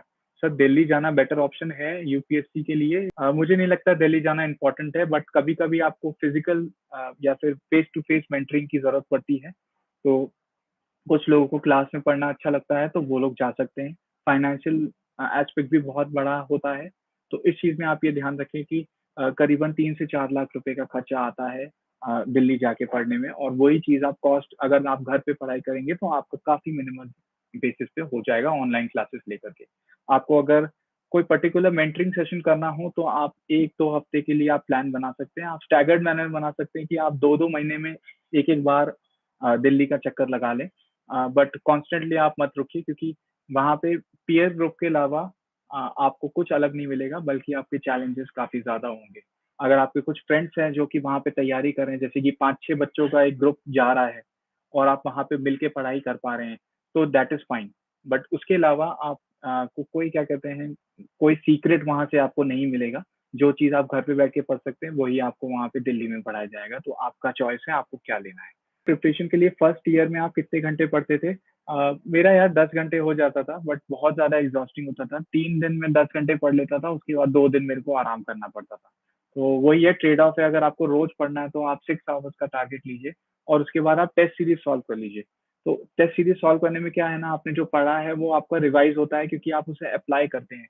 तो इफेक्टिवली आपके क्या कहते हैं 8-9-10 घंटे भी हो सकते हैं। बट जो पढ़ाई का है, जो किताब खोल के रीड करने का, हाईलाइट करने का, नोट्स बनाने का, कुछ भी कोई भी चीज हो, वो आप 5-6 घंटे, उससे ज्यादा मत रखिए, क्योंकि ह्यूमन बॉडी की लिमिटेशंस होती हैं, तो आपको उसे रिस्पेक्ट करना चाहिए। फिर सर, लैंग्वेज कैसे स्ट्रॉन्ग करें घर पे रहकर? देखिए, आप ना लैंग्वेज, मेरा भी प्रॉब्लम था। मेरे को मतलब मैं स्कूल टाइम में बोर्ड एग्जाम्स में मेरे सारे सब्जेक्ट्स में 90 मार्क्स आते थे, और इंग्लिश में मेरे आते थे 60-70, क्योंकि मैंने उस सब्जेक्ट पे कभी ध्यान नहीं दिया। तो मेरा अपने आप ही लो कॉन्फिडेंस था उसमें, और मुझे वैसे भी आता नहीं था, कॉमन वर्ड्स मेरे को नहीं समझ में आते थे। और एडिटोरियल्स जो होते थे हिंदू और इंडियन एक्सप्रेस के, वो तो मुझे बिल्कुल भी पल्ले नहीं पड़ते थे। तो उसके लिए मैंने क्या किया था, स्टार्टिंग में मैंने ना ऑनलाइन डिक्शनरी ले ली थी। ऑनलाइन डिक्शनरी वो फ्री में मिलती है मोबाइल पे। जो भी वर्ड मुझे समझ में नहीं आता, मैं तुरंत उसे गूगल करता था या फिर डिक्शनरी में देखता था, और उसको मैं रीड करता था। मैंने एक बार को तो ये भी किया था कि मैंने एक पर्टिकुलर वर्ड्स की लिस्ट बनाई थी कि कौन से मैंने नए वर्ड सीखे। आज मैंने 10 नए वर्ड सीखे। इस तरीके से एक टाइम ऐसा आ गया था कि 6 महीने के बाद मेरे सारे के सारे जो वोकेबलरी थी वो कन्वर्ज करती गई, मतलब वो फैलने की जगह वो कन्वर्ज हो गई, और मेरे को अपने आप ही मेरी लैंग्वेज 6 महीने में स्ट्रांग हो गई। बट मुझे बहुत ही रिगरसली मुझे न्यूज़पेपर 4 घंटे पढ़ना पड़ता था उसके लिए, इंग्लिश न्यूज़पेपर। तो मैंने उस तरीके से अपनी लैंग्वेज स्ट्रांग करी घर पे रह के। मैंने कोई कोचिंग नहीं ली इसके लिए, ये मेरा खुद एक सेल्फ असाइनमेंट था, मेरा एक सेल्फ डेवलपमेंट था, जो कि मैंने अपना लैंग्वेज स्ट्रांग किया है। और अभी मेरे को एज़ सच लैंग्वेज में कोई प्रॉब्लम नहीं है। How to prepare art and culture? देखो यार, इसके ना क्वेश्चंस बहुत ज़्यादा आते नहीं हैं, तो मुझे लगता है कि बेसिक क्वेश्चंस को आप ही पर्स्यू करें। अ, तो जैसे बुद्धिज़्म, जैनिज़्म जो है, वो टॉपिक बहुत बार पूछा जाता है, तो आप उसको ये ध्यान रखिए कि एटलीस्ट वो टॉपिक तो आप पढ़ लें। फिर पीवाईक्यूज़ में आप ये देखेंगे कि जैसे कि अकबर के बारे में लोग बहुत क्या कहते हैं, यूपीएससी काफ़ी पूछ सकता है क्योंकि वो काफ़ी इम्पोर्टेंट है। तो वो चीज़ आप पढ़ें, लेकिन हो सकता है कि कोई पर्टिकुलर छोटा डायनेस्टी हो या फिर कहीं पे कोई साउथ में या फिर नॉर्थ में या नॉर्थ ईस्ट में या फिर कोई वेस्टर्न रीजन में कोई ऐसा बहुत ही छोटा-सा इवेंट हुआ हो और वो क्या कहते हैं कंपैरेटिवली अ, बड़े-बड़े इवेंट्स से क्या कहते हैं मतलब सबसाइड कर जाता है या फिर उसके सामने उसका हिस्टोरिकली इतना ज़्यादा वो नहीं है, प्रेज़ेंस नहीं है, तो आप उन चीज़ों को छोड़ सकते हैं, तो आपको वो ध्यान रखना पड़ेगा, है ना? तो आप उसको बहुत ही प्रिसाइज़ वे में पढ़ाई करें ताकि पीवाईक्यूज़ से आप रिलेट करके आप मैक्स टू मैक्स बेनिफिट आप निकाल सकें। नोट्स आपको बनाने की ज़रूरत नहीं है आर्ट एंड कल्चर की क्योंकि वो अपने आप में ही क्या कहते हैं नोट्स टाइप का ही होता है, तो प्लीज़ इतना ज़्यादा एक्स्ट्रा एफर्ट मत लगाइएगा। अगर आपके पास टाइम हो और आपको बहुत अच्छा लगता हो नोट्स बनाना, then it is a different thing. आपने स्पेक्ट्रम को कैसे पढ़ी, उसमें बहुत सारे बैटल्स ऑफ किंग्स हैं, इन सबको कैसे याद किया? मैंने क्या किया था ना कि मैंने एक एक्सेल शीट बना ली थी। एक्सेल शीट बनाने के बाद ना मेरे को क्या हुआ कि मैंने सारी चीज़ें ना टैबुलर फॉर्म में लिख दिया और मैं उसको बार-बार रिवाइज़ करता रहता था। और जब मैंने वो टेबल में बना लिया ना, तो मेरे को वो काफ़ी अच्छे से याद हो गया और मैं उसे रिपीटेडली पढ़ता था, तो सारी की सारी इन्फॉर्मेशन ना जैसे कि एक टेबल में, एक पेज में कन्फाइन हो गई। तो ये जैसे कि बैटल्स, किंग्स और ये सब चीज़ें हैं, ये सब चीज़ें मैंने इसी तरीके से टैकल करी। सोशियोलॉजी के बारे में पूछ रहे हैं। आई एम सॉरी, मेरे को सोशियोलॉजी के बारे में कोई आइडिया नहीं है क्योंकि मेरा ऑप्शनल मैथमेटिक्स था। मैंने सोशियोलॉजी की एनसीईआरटीज़ पढ़ी थी। आई थिंक कि 11th और 12th की एनसीईआरटीज़ लोग रिकमेंड करते हैं। बट सिंस मेरा वो क्या कहते हैं फ़ोकस एरिया नहीं था और मेरे को इतना इंटरेस्ट भी नहीं था उस चीज़ में, तो मैंने एनसीईआरटी भी इतना अच्छे से नहीं पढ़ी। मैंने सिर्फ़ 1 ही रीडिंग लगाई थी, 1 या 2 रीडिंग लगाई थी ताकि मैं बेसिक इन्फॉर्मेशन समझ सकूँ कि सोसाइटी में किस तरीके से क्वेश्चन्स को पर्स्यू करना चाहिए। सर, क्या सोशियोलॉजी सब्जेक्ट लेना चाहिए कॉलेज में? बिल्कुल यार, अगर आपको कोई सब्जेक्ट अच्छा लगता है, आप हिस्ट्री लें, सोशियोलॉजी लें, आप पीएसआईआर लें, कुछ भी करें। आपका इंटरेस्ट आपको क्या कहते हैं ड्राइव करेगा कि आपको कॉलेज में कौन-सा सब्जेक्ट लेना चाहिए। और अगर वो आपका यूपीएससी सपना है और अगर आप उसको कोइंसाइड कर सकते हैं साथ में, तो बहुत अच्छी बात है। बट ये ध्यान रखिएगा कि कॉलेज की पढ़ाई और यूपीएससी के लिए पढ़ाई में काफ़ी डिफरेंस होता है। इन्फॉर्मेशन कन्वर्ज कर सकती है, लेकिन जो आप कॉलेज में आंसर राइटिंग करते हैं और जो यूपीएससी में करेंगे वो डिफरेंस है। तो कंप्लेसेंसी का कोई स्कोप नहीं है। आप ये नहीं सोचिएगा कि आपने पढ़ लिया है तो अब आपका हो ही जाएगा। आपको बहुत एक्स्ट्रा एफर्ट डाल करके यूपीएससी के एग्ज़ाम के जो डिमांड है, उसको मीट करना पड़ेगा। वो आपको सिर्फ़ प्रैक्टिस से ही होगा। Are coaching classes necessary? Are they of help in preparation process? Yes, it is important to many people, and many people have done coaching and then they have realized that most of their preparation time has been saved because a very good teacher has made that subject very easy for you. So in that case, coaching classes are good because they give you guidance, and guidance is very important in UPSC preparation. So don't shy away from taking reference or guidance from coaching classes. It will definitely help you in the longer term. Sir, मैं Bengali medium से हूँ। Mains English medium में देना चाहती हूँ। Should I choose English for mains or not? Please suggest. Uh, ये actually बहुत difficult question है मेरे लिए। मैं ये सजेस्ट करूँगा कि अगर आपने बंगाली मीडियम से ही स्कूलिंग करी है, तो you should pursue mains with Bengali language. अगर आपका लिखना, पढ़ना और समझना बहुत अच्छा है, बंगाली में आपकी स्ट्रेंथ है, तो आपको करना चाहिए। मेरा एक फ्रेंड था जो महाराष्ट्र से बिलॉन्ग करता है, वो उसने पूरा मेंस मराठी में लिखा था। तो वो कोई फाउंडेशन नहीं था, वो 2 बार इंटरव्यू तक पहुँच चुका है। सो लैंग्वेज आपका कोई बैरियर नहीं बनना चाहिए मेरे हिसाब से, तो आप बंगाली ज़रूर आप ले सकते हैं। How many test should one attempt for maths optional for those appearing for CSE 2023? I think ये ऐसा सवाल है कि मैंने 5 इयर्स के ड्यूरेशन में बहुत सारे टेस्ट लिखे हैं, but for you I would suggest do do solve the PYQs. तो पीवाईक्यूज़ में आपका फॉरेस्ट और यूपीएससी सीएसई जो कि आईएएस के लिए जो है, तो दोनों के आपको प्रीवियस ईयर क्वेश्चन करने चाहिए, क्योंकि वो क्वेश्चंस रिपीट हो जाते हैं कभी-कभी। तो आप उस चीज़ में आप लूज़ नहीं कर सकते, क्योंकि बाकी सब लोग कर ही रहे होते हैं। तो लास्ट 10 इयर्स के अगर आप देखेंगे, तो मतलब पेपर 1 के 10, पेपर 2 के 10 और फॉरेस्ट और आईएएस दोनों को मिला के 40 टेस्ट तो ऐसे ही हो गए, ये आपको करने ही करने हैं। उसके बाद टेस्ट सीरीज़ होती है, तो 18 टेस्ट, 20 टेस्ट के सेट्स होते हैं। आप एटलीस्ट 2-3 साल का आप कर लें, तो ये 100 टच हो जाता है। आई वुड सजेस्ट अच्छी मैथमेटिक्स की प्रिपरेशन के लिए आपको 100 टेस्ट देने चाहिए मेंस के लिए। Sir, how many hours do you devote for your study? Daily 6 to 7 hours आप कर सकते हैं, 5 टू 6 सॉरी। और उसके बाद आप टेस्ट सीरीज से उसे क्या कहते हैं, अ, अपना और एफिशिएंटली उसको प्रैक्टिस के फॉर्म में आप नॉलेज को अप्लाई करके आप प्रिपरेशन का मतलब दिन का आप एफिशिएंटली यूटिलाइज कर सकते हैं। But 5 to 6 hours is a good number for reading new things or studying NCERT or studying current affairs or anything that you want to focus upon for UPSC preparation. Topic wise notes बनाने चाहिए कि नहीं? मुझे लगता है topic wise notes बनाने चाहिए, but आप इतने ज्यादा मत बनाएं कि वो बहुत बल्कि हो जाए और एंड ऑफ द ईयर आपको ये लगे कि अरे यार, इतने सारे नोट्स में पढ़ ही नहीं सकते, है ना? तो आप ये देखिए कि अगर आप बनाएं तो इतने शॉर्ट नोट्स बनाएं कि आप उसको आप एक दिन में अगर आप रिवाइज कर सके तो बनाइए, वरना आप आई वुड सजेस्ट कि आप मत बनाइए उसको, क्योंकि वो अल्टीमेटली आपका एफर्ट्स बहुत ज्यादा लगेंगे। हाँ, अगर आप ये करें कि लिख के, अगर आपका मेमोरी स्ट्रांग है तो आप लिख के याद करने की कोशिश करिए, बट आई थिंक आपको वो बाद में पढ़ने का इतना टाइम नहीं मिल पाएगा। तो आप उस चीज को आप अपने केस टू केस बेसिस पे आप देख लीजिए। Sir, what is your prelim strategy, please reply in detail. So detail में मैंने बता दिया था कि एक पेपर से पहले जो पढ़ाई करने का जो स्ट्रैटेजी है कि आपको सोर्सेज लिमिटेड रखने हैं और आपको लिमिटेड वे में आपको हाईलाइट करना है। पता लगा कि आपने पूरा का पूरा बुक ही क्या कहते हैं आपका कलरफुल हो गया, वो भी नहीं होना चाहिए। तो आप एक लिमिटेड इन्फॉर्मेशन आप देखें और उसको आप फोकस करें। और पेपर देने के टाइम पे मैंने आपको वो ऑप्शन एलिमिनेशन का मेथड बताया, जिसमें क्या कहते हैं 3 ऑप्शन एलिमिनेट हो जाए, 2 हो जाए, 1 हो जाए। फिर बाद में आपको फर्स्ट राउंड में 1 घंटा करना है, second round 45 minute, third round 10 minute और ओएमआर आपको मार्क करते रहना है। प्रीलिम्स की स्ट्रैटेजी तो यही है।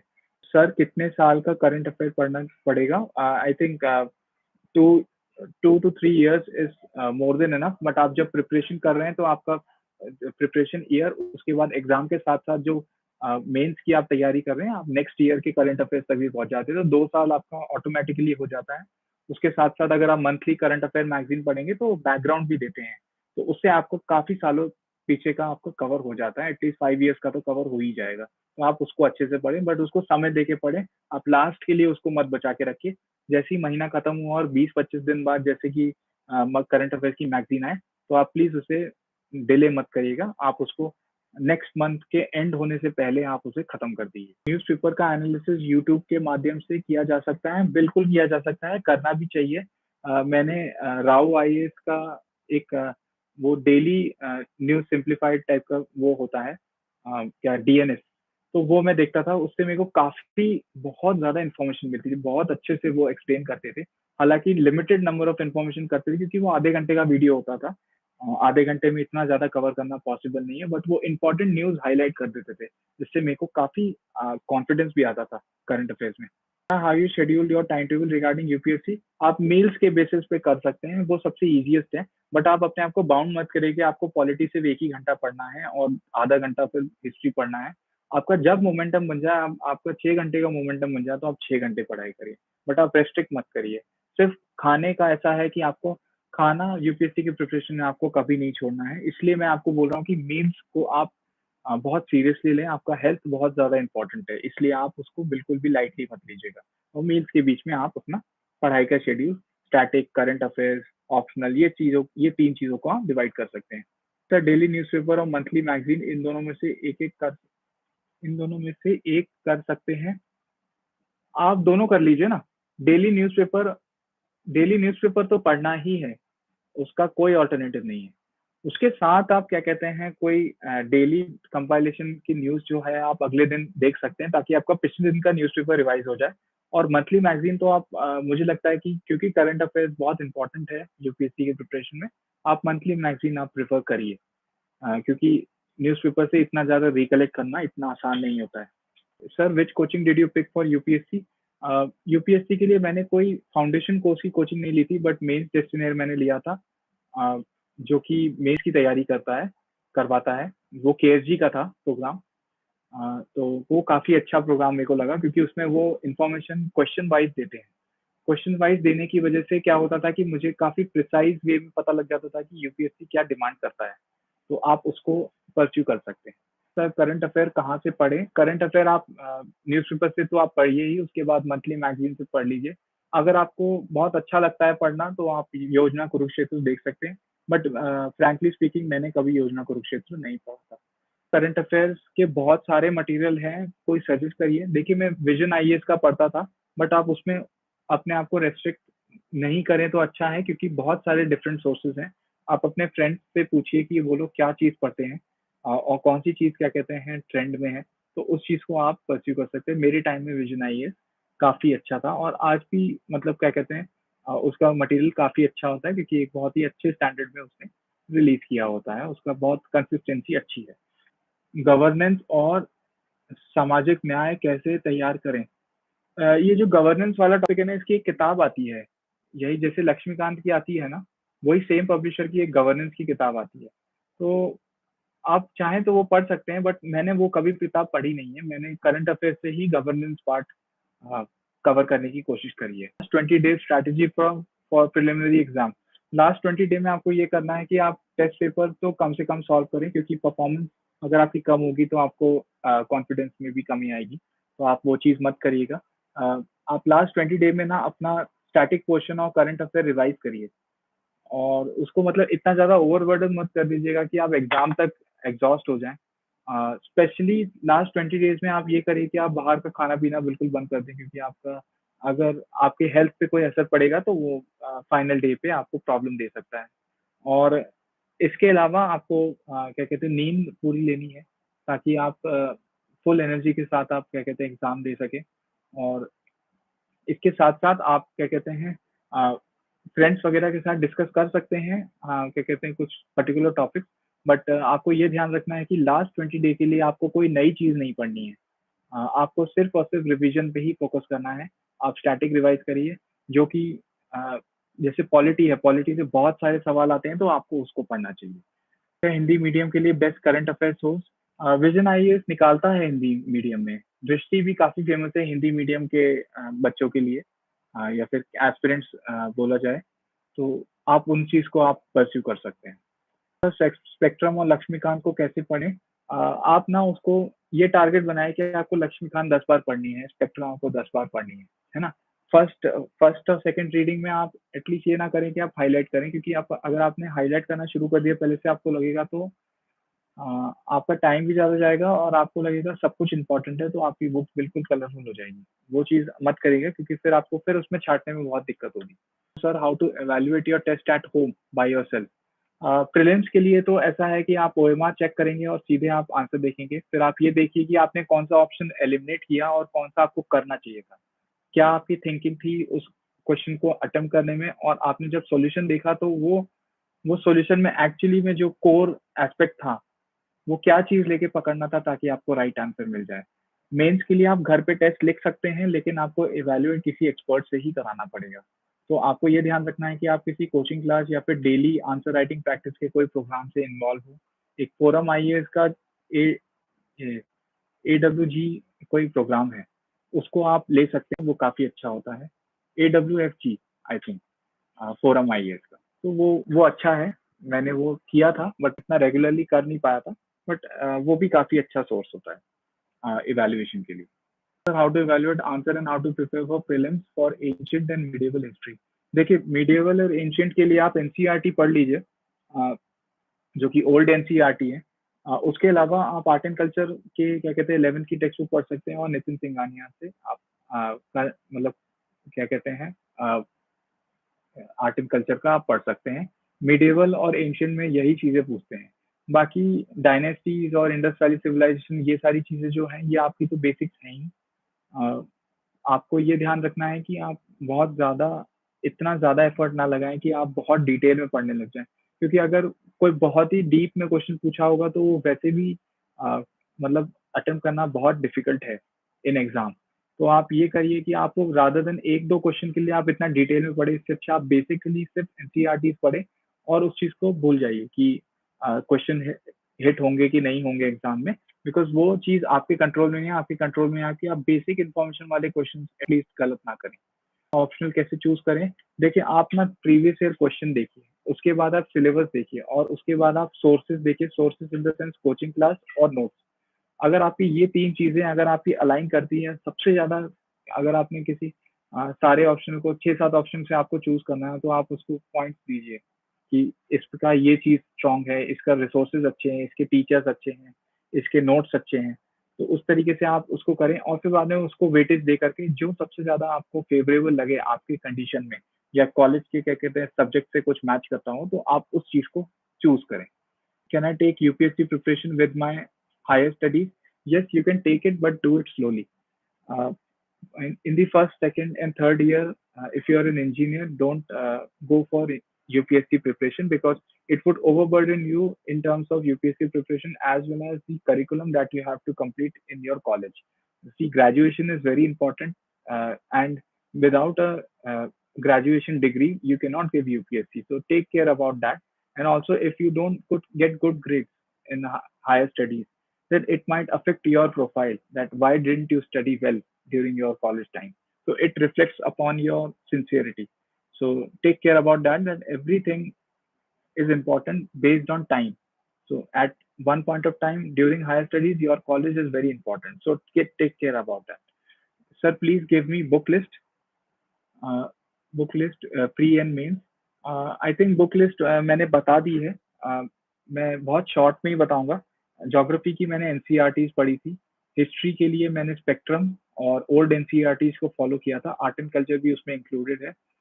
उसके बाद ये आपका नेक्स्ट आता है इकोनॉमी। इकोनॉमी के लिए आप रोनाल्ड सर के नोट्स रेफर कर सकते हो, वो बहुत अच्छा सोर्स है। इसके बाद हिस्ट्री, पॉलिटी, ज्योग्राफी और इकोनॉमिक्स हो गया है। करंट अफेयर्स के लिए आपको मंथली मैगजीन्स पढ़नी पड़ेंगी और बाकी जो जीएस 4 के लिए है आपको लेक्सिकॉन पढ़नी पड़ेगी। तो उसमें आपको सब कुछ कवर हो जाएगा। How was your daily schedule? मेरा डेली शेड्यूल ऐसे ही होता था कि सुबह क्या पढ़ना है, दोपहर को क्या पढ़ना है, शाम को क्या पढ़ना है, उस हिसाब से मेरा टाइम डिवाइड होता था। During my first year of preparation मैं काफ़ी काफ़ी ज़्यादा नंबर ऑफ आवर्स लगाता था और मैं अच्छे से टाइम टेबल बनाता था। But over the period of time वो इतना ज़्यादा फ़ीज़िबल नहीं रहा, तो मैं उसको ओपन एंडेड ही रखता था। मैं at the end of the day कोशिश करता था कि जो मैंने सुबह सोचा है कि मैं ये पढ़ूँगा, वो मैं एटलीस्ट उसका एटलीस्ट 50 टू 60 या 70% कर लूँ। और मतलब कभी बहुत ज़्यादा ओवरबर्डन हो जाता था, तो मैं ब्रेक भी ले लेता था। मैं ब्रेक्स लेने के लिए मैं इतना ज़्यादा सोचता नहीं था। वीक में 1 दिन मैं ब्रेक ले लेता था, क्योंकि उसके बाद मैं नेक्स्ट वीक अच्छे से पढ़ाई कर पाता था। Sir, if I start now what should be my strategy? Right now आपको स्टार्ट करना है तो स्ट्रैटेजी आप ये करिए कि आप बेसिक टेक्स्ट बुक्स से पढ़ना शुरू करें और न्यूज़पेपर पढ़ना शुरू कर दें। इससे आप स्टार्ट करिए और टेस्ट सीरीज़ देना शुरू कर दीजिए। बस इतना ही मैं कहना चाहूँगा आपको। बुक लिस्ट जो मैंने आपको बुक्स बताई हैं, वो आप क्या कहते हैं, देख सकते हैं। Sir, how to prepare science in tech who are not from science background? उसके लिए ना आपको एनसीईआरटीज़ पढ़नी पड़ेंगी साइंस वाली। तो वो साइंस वाली आप एनसीईआरटी पढ़ेंगे तो बेसिक चीज़ें आपको क्लियर हो जाएँगी। उसके बाद आपने अगर मंथली करंट अफेयर्स की मैगज़ीन पढ़ी तो उसमें वो साइंस एंड टेक्नोलॉजी के बेसिक्स प्लस करंट अफेयर्स की सारी चीज़ें कवर कर देते हैं। तो इस चीज़ में आप ये कर सकते हैं कि साइंस एंड टेक्नोलॉजी अगर आपका स्ट्रेंथ एरिया नहीं है, तो आपको हमेशा ये ध्यान रखना है कि टेक्नोलॉजी हमेशा फ्यूचरिस्टिक होती है। तो फ्यूचरिस्टिक टेक्नोलॉजी के लिए आपको कभी रेस्ट्रिक्टेड थिंकिंग नहीं रखनी चाहिए। जैसे कि आपको एआई और एमएल पे मतलब आर्टिफिशियल इंटेलिजेंस पे कोई क्वेश्चन पूछ लिया और यूपीएससी पूछ भी चुका है कि आर्टिफिशियल इंटेलिजेंस का क्या दायरा है, मतलब क्या-क्या चीज़ें कर सकता है आर्टिफिशियल इंटेलिजेंस। तो यूपीएससी कोई मतलब रादर देन मतलब कोई बहुत ही ऊट-पटांग सा ऑप्शन दे, वरना उसके ऑप्शंस फ्यूचरिस्टिक ही होते हैं कि हाँ, वो ट्रैफिक में हेल्प कर सकता है, हाँ, कर सकता है। वो डेटा मॉनिटरिंग में हेल्प कर सकता है, हाँ, कर सकता है।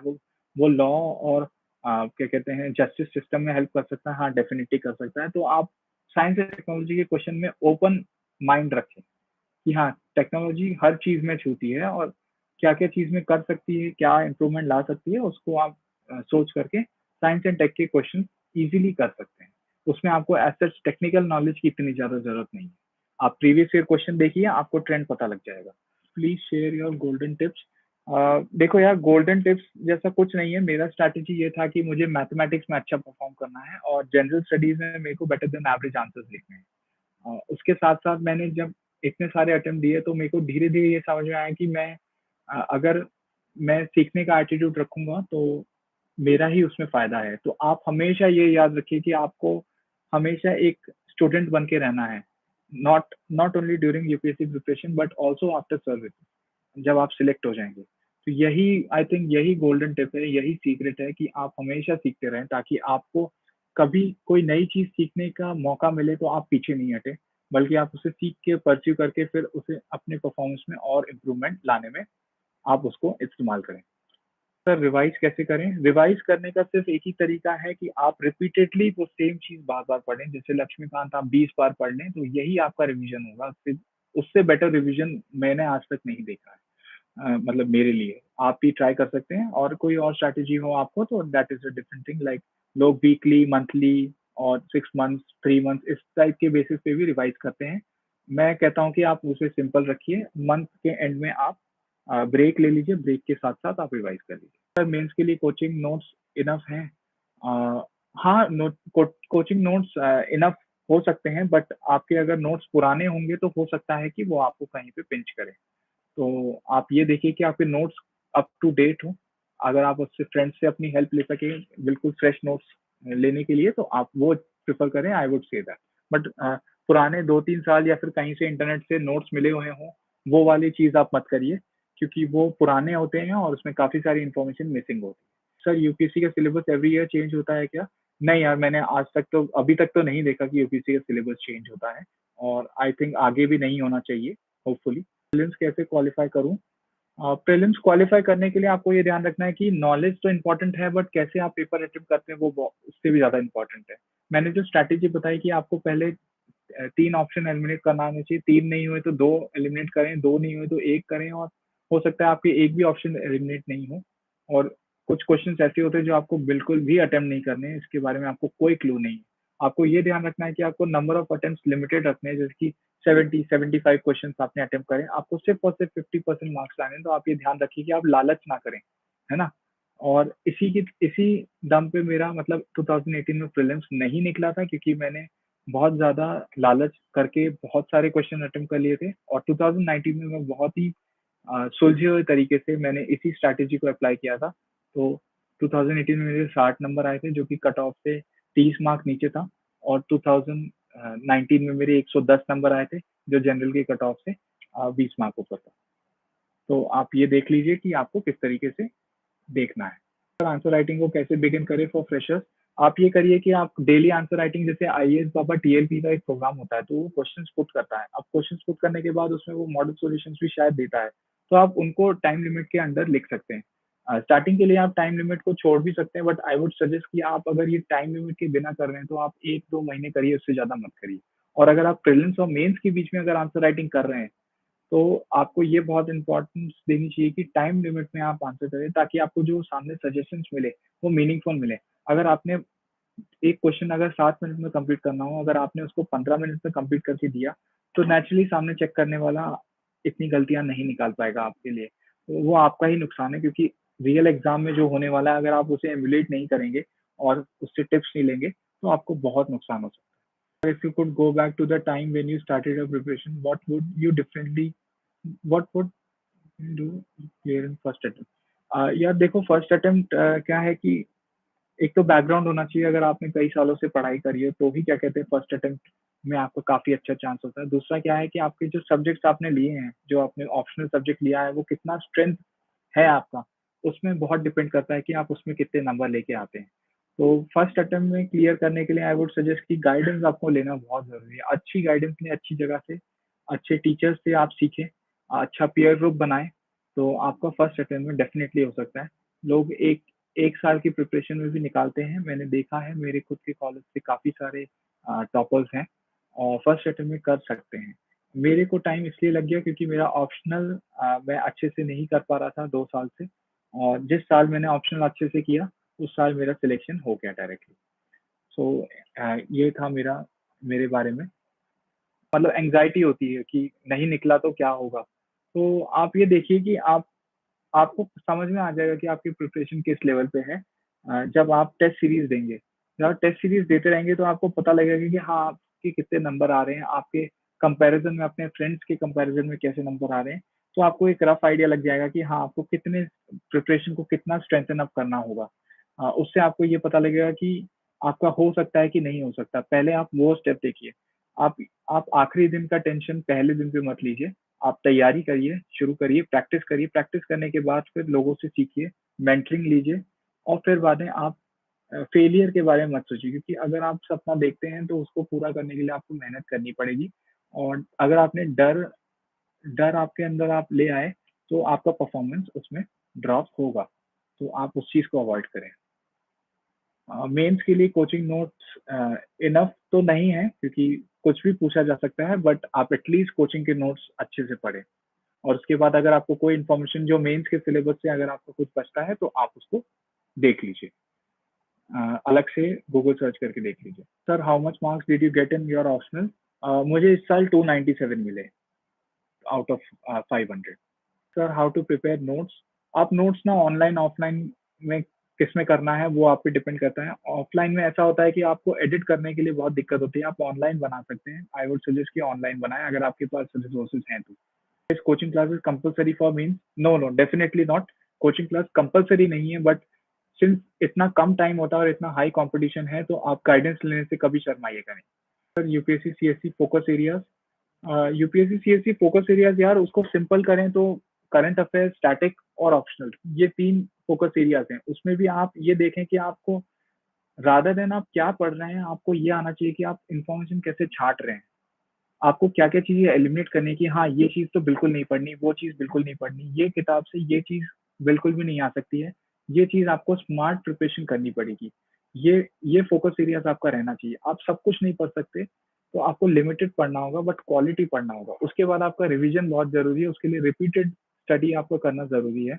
लक्ष्मीकांत अगर आप 20 बार पढ़ेंगे तो डेफ़िनिटली आपका एक भी क्वेश्चन गलत ना हो। मैं ऐसा ही क्या कहते हैं, इसी तरीके का आपको सजेशन दे रहा हूँ। सर प्रीलिम्स क्वालीफाई नहीं हो रहा है। देखो यार देखो मेरा भी 2018 में प्रीलिम्स क्लियर नहीं हुआ था बट मैंने हार नहीं मानी और नेक्स्ट ईयर मैंने प्रीलिम्स क्लियर किया।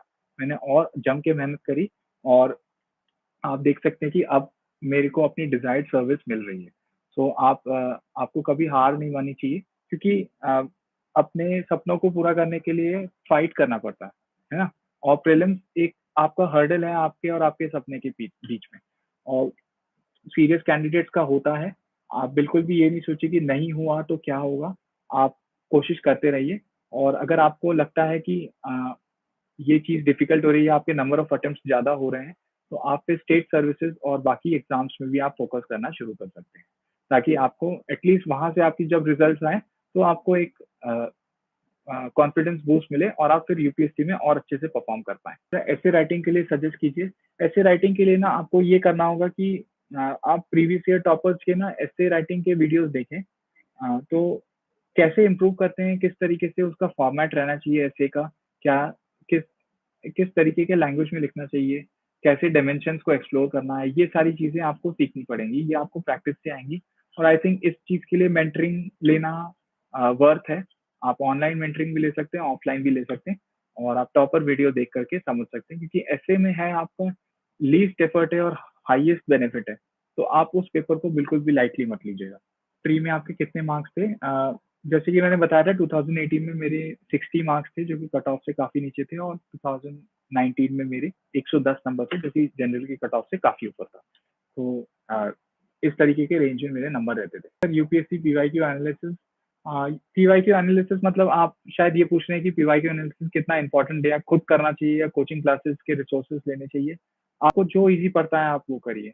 देखिए खुद से करेंगे तो शायद आपको थोड़ा टाइम ज़्यादा लगेगा बट वो काफ़ी क्रिस्प होगा। कोचिंग क्लास का क्या है आप सीधे मटेरियल रीड करेंगे तो हो सकता है कि उसमें आपका थोड़ा-सा लॉस हो सके मतलब लॉस इन द सेंस कि आप पढ़ें और आप सारी चीज़ें नहीं ध्यान दे पाएँ। लेकिन जब आप खुद से एनालाइज़ करेंगे तो वो एक-एक चीज़ जो आप एनालाइज़ कर रहे हैं वो सब कुछ आपके दिमाग में घुस रही है। तो आई थिंक कि वो चीज़ में आपको शायद शॉर्टकट नहीं लेना चाहिए, पीवाईक्यूज़ आप खुद ही एनालाइज़ करिए। मैं मैथमेटिक्स के लिए अपने आप पीवाईक्यूज को एनालाइज करता था। Did you make notes from newspaper? हाँ, मैं नोट्स बनाता था। न्यूज़पेपर में मैं नोट्स बनाता था, बट क्या था कि वो काफ़ी बल्की हो जाते थे लास्ट में, तो उसके लिए मैं कभी उसको दोबारा पढ़ नहीं पाया। तो वो ऐसे के ऐसे ही मेरे नोट्स पड़े रहते थे। तो वो एक तरीके से मुझे लगता था कि थोड़ा-सा टाइम वेस्ट भी हो गया उसकी वज़ह से। Sir, it is necessary for to make notes. नहीं यार, नोट्स बनाना is not necessary for anything, but if you have something in your mind which you are not able to recollect each and every time that you uh, see a particular question or particular topic. For that, you can make special notes, but not for every topic, because it is really impossible to make notes for every topic until and unless you are studying in a coaching institute and you are making notes right away from what your educator is telling you about. ऐसे writing के बाद, ऐसे writing यही है, topper videos देखिए और आप एक फॉर्मेट आप देख लीजिए कि किस तरीके से आपको डायमेंशन को एक्सप्लोर करना है, and then you can pursue it very easily. Sir, क्या कॉलेज बैकग्राउंड मैटर करता है इंटरव्यू में कि आप किस कॉलेज से पढ़े हो? नहीं, मुझे नहीं लगता कि वो मैटर करता है, क्योंकि हर डिफरेंट डिफरेंट कॉलेज से क्या कहते हैं लोग पास आउट होते हैं और यूपीएससी क्लियर करते हैं। How to maintain consistency? Consistency maintain करने के लिए आप ये करिए कि जब आप एग्जॉस्ट होने लग जाए तो आप ब्रेक्स ले लें, लेकिन आप इतने लंबे ब्रेक्स नहीं ले कि आपको वापस पढ़ाई के मोड में आने में टाइम लगे। उसी से कंसिस्टेंसी हो सकती है, और आप अपना एंटरटेनमेंट थोड़ा बहुत शुरू रखें, बट आप सोशल मीडिया वगैरह से एटलीस्ट दूर रख रहें, क्योंकि सोशल मीडिया काफ़ी टाइम किलर था मेरे लिए। और मतलब आई होप कि इस चीज़ से आपको एक कंसिस्टेंसी मिली रहे और आपको हमेशा गोल की तरफ फोकस रखना है। तभी आप क्या कहते हैं कंसिस्टेंट रह सकते हैं, और परफॉर्मेंस को आप रेगुलरली अपना रिव्यू करते रहें, ताकि अगर आपको परफॉर्मेंस गिर रहा हो तो आप उसको सही टाइम पे इम्प्रूव कर लें। Sir, M Laxmikanth versus D Basu या खान सर की क्लास? मैंने लक्ष्मीकांत पढ़ी थी, बाकी दोनों के बारे में मुझे इतना आइडिया नहीं है, तो मैं इसके बारे में कुछ कमेंट कर नहीं सकता। बट अगर आप कोई एक पर्टिकुलर सोर्स पकड़े तो आप उसको बहुत ही अच्छे से फॉलो करें। आप बिल्कुल उसका एक भी लेक्चर मिस नहीं करें, एक भी वर्ड आपका ऐसा नहीं होना चाहिए कि आपने नहीं पढ़ा हो उसमें से। तो आप उस चीज़ को अगर आप करेंगे तो आपका अच्छे से हो जाएगा। Science and tech how to cover? आप एनसीईआरटीज़ पढ़िए और करंट अफेयर्स की मैगज़ीन्स पढ़िए, उससे हो जाएगा आपका। और साइंस एंड टेक्नोलॉजी के क्वेश्चन को आपको हमेशा फ्यूचरिस्टिक वे में देखना होगा, ताकि आप क्वेश्चंस उसके ज़्यादा से ज़्यादा अटेम्प्ट कर सकें। सर, सीए मैगज़ीन सफिशिएंट रहेगी और न्यूज़पेपर नेसेसरी है, या ऑनलाइन डेली मिनट रखें? आप ये तीनों चीज़ें कर सकते हैं। आप बिल्कुल भी अपने आप को ओवरबर्डन नहीं करिएगा, और आप करंट अफेयर मैगज़ीन को आप रेगुलरली रिवाइज़ करिए। न्यूज़पेपर आप सिर्फ एक बार पढ़िए, और डेली 30 मिनट वीडियो जो है, वो आप एक ही बार देखिए। करंट अफेयर मैगज़ीन आप मल्टीपल टाइम्स पढ़िए, क्योंकि मेन चीज़ क्या है, उसी से आपका अच्छे से बैकग्राउंड क्लियर होगा किसी भी करंट अफेयर इश्यू से, और जो कि 3-4 साल पुरानी चीज़ें यूपीएससी पूछ लेता है, तो वो करंट अफेयर मैगज़ीन से कवर होगा आपकी 1 साल की पढ़ाई में ही। तो आप ये करिएगा। लक्ष्मीकांत को अगर समझ लें तो revision revision deeply story wise revision करें, या इंपॉर्टेंट टॉपिक कौन से हैं प्रीवियस में? हाँ, ये लक्ष्मीकांत जो है ना, आपको ये देखना होगा कि प्रीवियस ईयर क्वेश्चन ना कौन सी जगहों पे फोकस करते हैं। तो मोस्टली क्या है कि यूनियन गवर्नमेंट तक जो है वो चीज़ें बहुत इंपॉर्टेंट है, उसके बाद स्टेट गवर्नमेंट की थोड़ी बहुत इंपॉर्टेंट है, पंचायत म्यूनसिपैलिटी इंपॉर्टेंट है, लेकिन फिर जो बाकी हैं कॉन्स्टिट्यूशनल बॉडीज हो गई, या फिर जो एग्जीक्यूटिव बॉडीज हो गई जैसे कि सीबीआई वगैरह, तो उनसे काफ़ी लिमिटेड क्वेश्चन आते हैं। But this is not a general statement. ये क्या कहते हैं, ट्रेंड ब्रेक भी हो जाता है कभी कभी, जैसे इस बार सीबीआई का कभी क्वेश्चन नहीं पूछा, बट इस बार एक डिफरेंट काइंड ऑफ क्वेश्चन हमें दिखा, जो कि मतलब मैंने करीबन 3 साल पहले पढ़ा था। तो आप एटलीस्ट 1-2 बार तो लक्ष्मीकांत के सारे चैप्टर पढ़ लें, और जब प्रीलिम्स और मेंस पास में आए तो प्रीलिम्स के हिसाब से और मेंस के हिसाब से आप ये देखें कि कौन सी चीज़ें इंपॉर्टेंट है, जैसे कि इमरजेंसी सिचुएशन स्टेट और सेंटर, इस चीज़ में जब प्रॉब्लम आती है, तो इससे रिलेटेड क्या कहते हैं, जो स्टेट इमरजेंसी है, ये गवर्नर्स रूल है, ये सारी चीज़ें जो है, प्रेसिडेंट्स रूल, ये सब चीज़ें क्या है कि यूपीएससी के कुछ टाइम से बहुत ही फेवरेट टॉपिक रह चुकी थी, कि हर साल उसका क्वेश्चन आ रहा है, तो आप ये सारे बेसिक क्वेश्चन ना छोड़ें। सर, क्या सारे सिलेबस जीएस के नोट्स बनाने ज़रूरी हैं?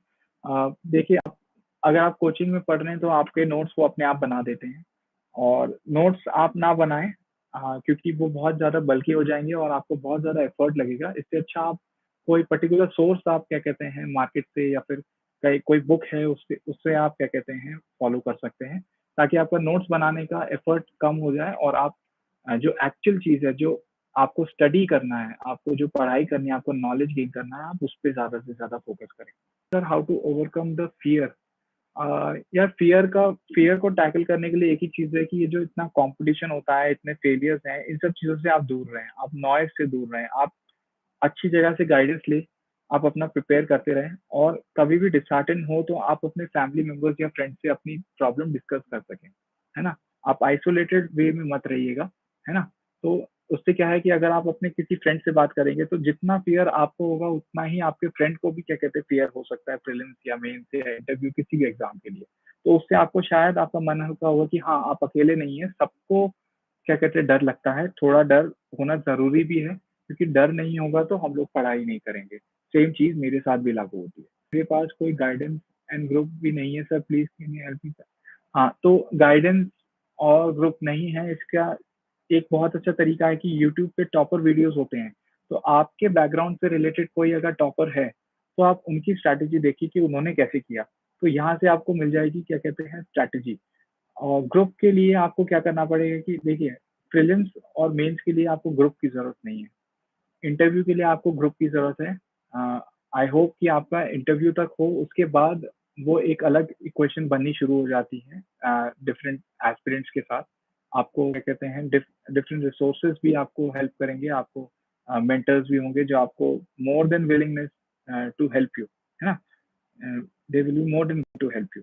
तो आप प्रीलिम्स और मेंस के लिए आप ये मत सोचिए कि आपका पीयर ग्रुप नहीं है और आपको मतलब साथ तैयारी करने वाले लोग नहीं है। प्रीलिम्स मेंस आइसोलेटेड वे में तैयारी करने वाला ही फेज है। Sir, how to read books thoroughly cover every topic?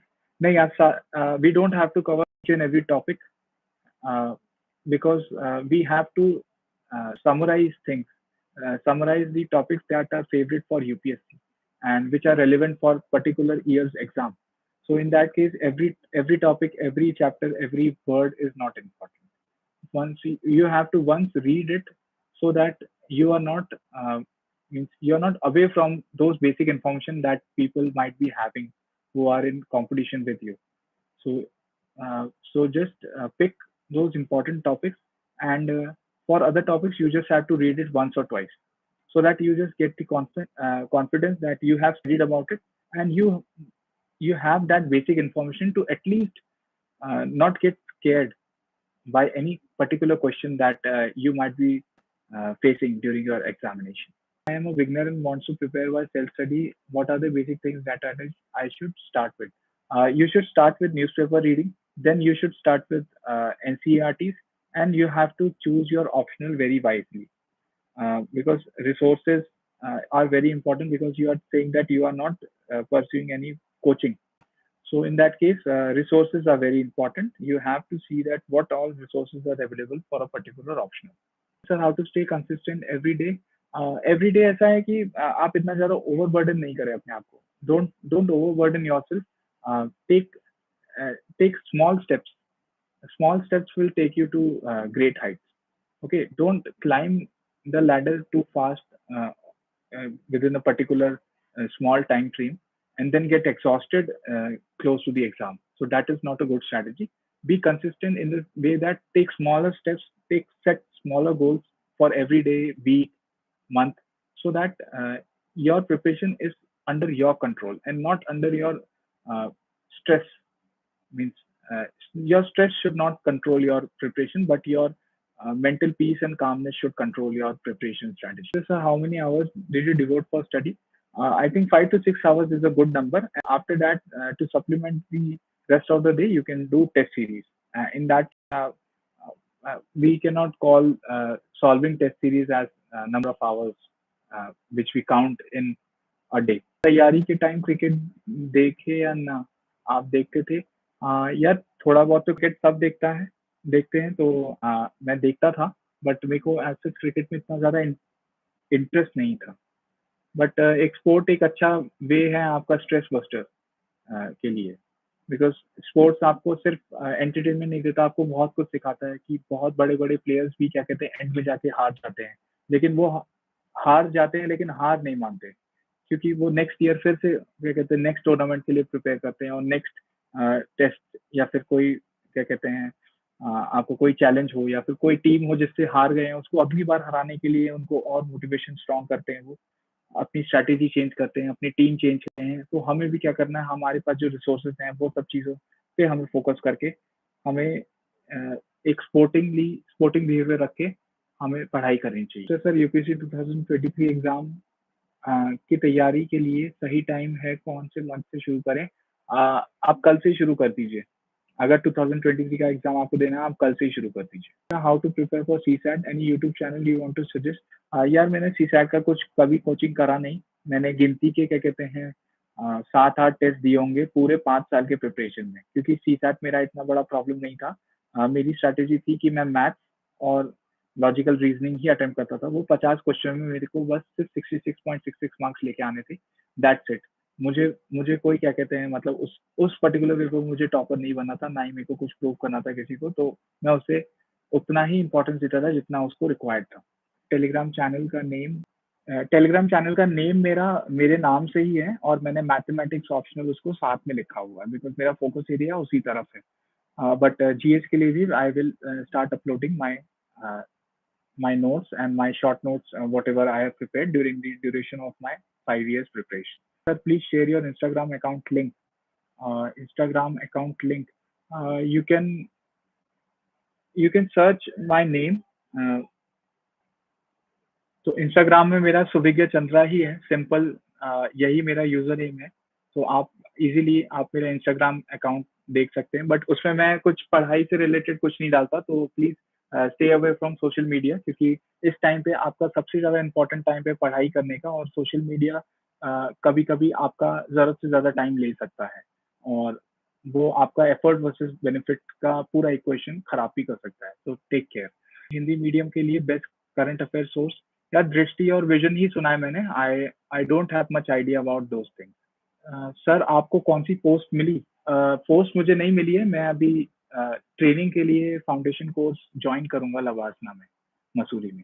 तो पोस्ट का क्या कहते हैं अभी कोई सेंस नहीं बनता। Is self study enough for preparation? Yes, मैंने सेल्फ स्टडी ही करी थी, बट जब मेरे को लगा कि मेरी प्रिपरेशन में काफी सारे गैप्स रह गए हैं, तो मैं I never shied away to take guidance from different sources, and that too can be coaching classes, my seniors, my friends, one who can help me to achieve my dream.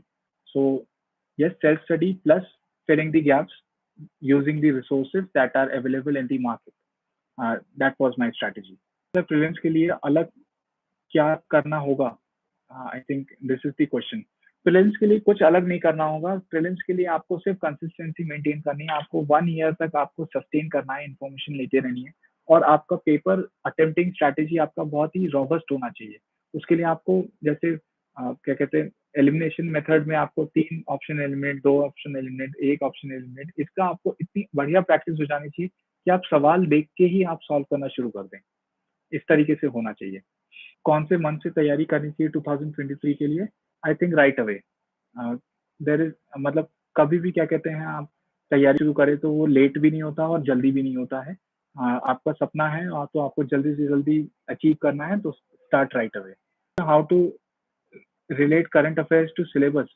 आप जब भी current affairs पढ़ रहे हैं ना, तो आपको ये देखना है कि आप करंट अफेयर्स को यूपीएससी के सिलेबस से टैली करें, और अगर वो आपको यूपीएससी के सिलेबस में कहीं पे नहीं मिलता है कि अच्छा ये पर्टिकुलर टॉपिक सिलेबस में नहीं है, तो आप उस न्यूज़ को छोड़ सकते हैं।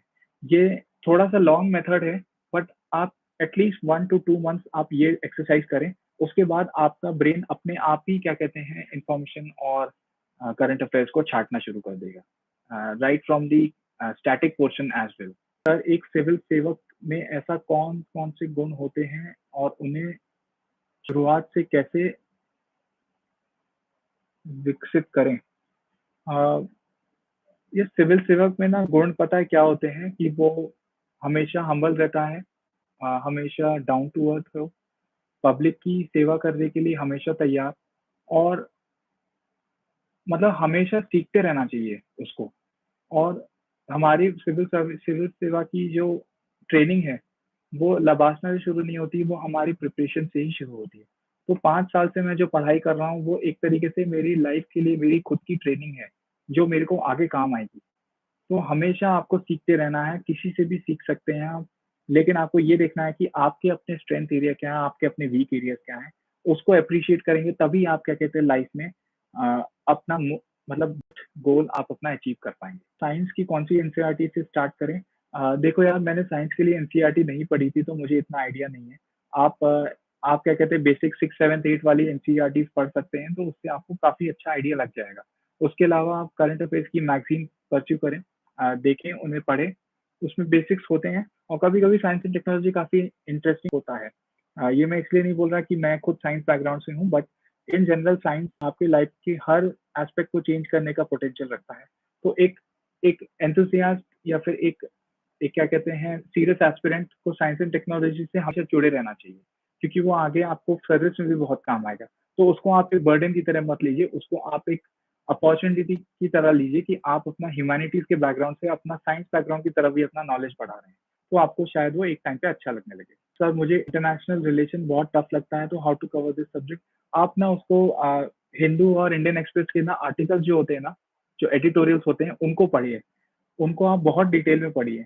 तो हो सकता है कि आपको पहली बार इंडिया-यूएस रिलेशन में आपको 20 पॉइंट मिले, 20 इम्पोर्टेंट चीज़ें मिली कि उनका डिफेंस में ऐसे क्या कहते हैं ट्रांज़ैक्शन होता है, इनके लॉज़ इस तरीके से अलाइन करते हैं, इनका सिविल न्यूक्लियर डील है, ये उसका एक पर्टिकुलर पॉइंट है।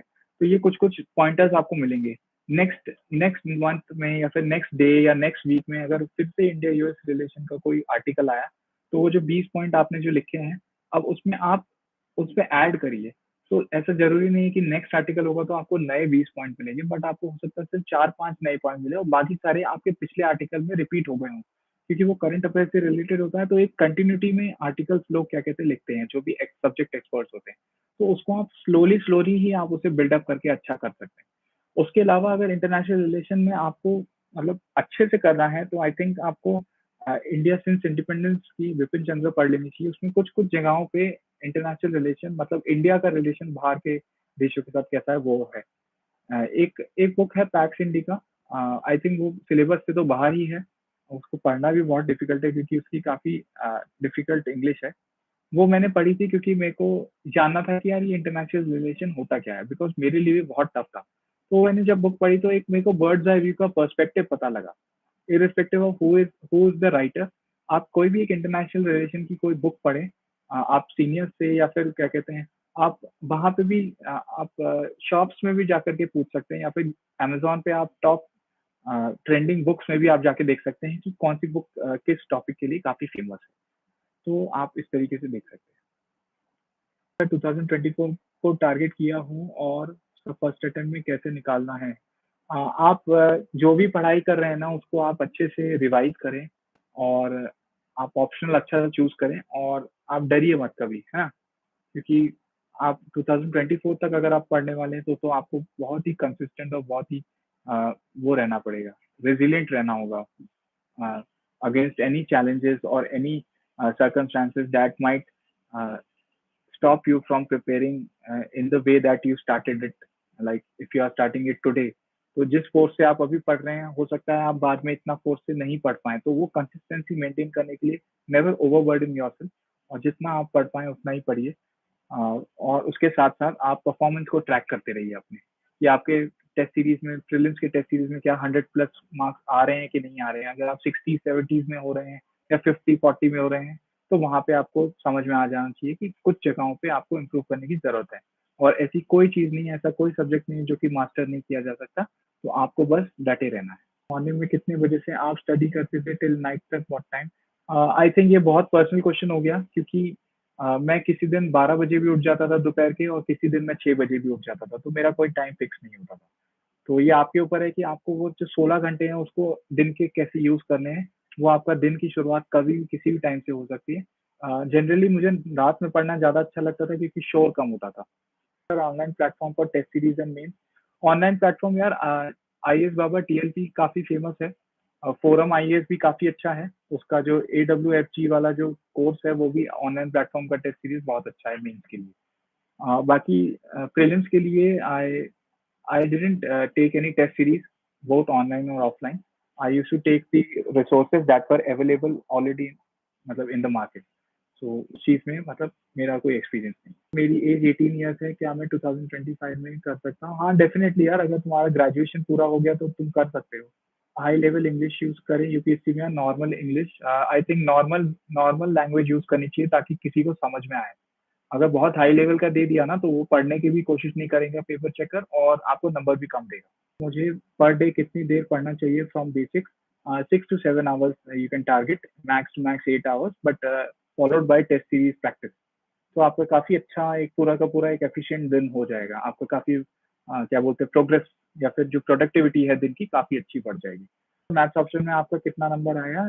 297 आए थे मेरे मैथ्स ऑप्शन में। एनसीईआरटी पढ़ना जरूरी है? Yes, NCERT is important, but how many times you have to read it, it's up to you कि आपको कितने टाइम में याद हो जाता है। न्यूज़पेपर मैगजीन के साथ करंट अफेयर को कितना टाइम देना चाहिए? Newspaper I used to take 2 to 3 hours every day. उसके बाद 30 मिनट का वीडियो देखने के लिए I used to see it at 2x, तो वो 15-20 मिनट में हो जाता था। और मैगजीन के लिए या बहुत टाइम लगता है, एटलीस्ट क्या कहते हैं 1 वीक तो लगता है अच्छे से पढ़ने में, करंट अफेयर की मैगजीन मंथली वाली। Sir I want to prepare along with my graduation but semester exams ये। देखो यार, ये कॉलेज वाला क्वेश्चन है। देखो, कॉलेज को ध्यान से पढ़ो, क्योंकि वो ग्रेड जो आपकी लगेगी ना वो आपको यूपीएससी में भी फिल करनी पड़ेगी। तो आप ध्यान रखिए कि आप कहीं पर भी ये नहीं दिखाए कि आप सिंसियर स्टूडेंट नहीं थे।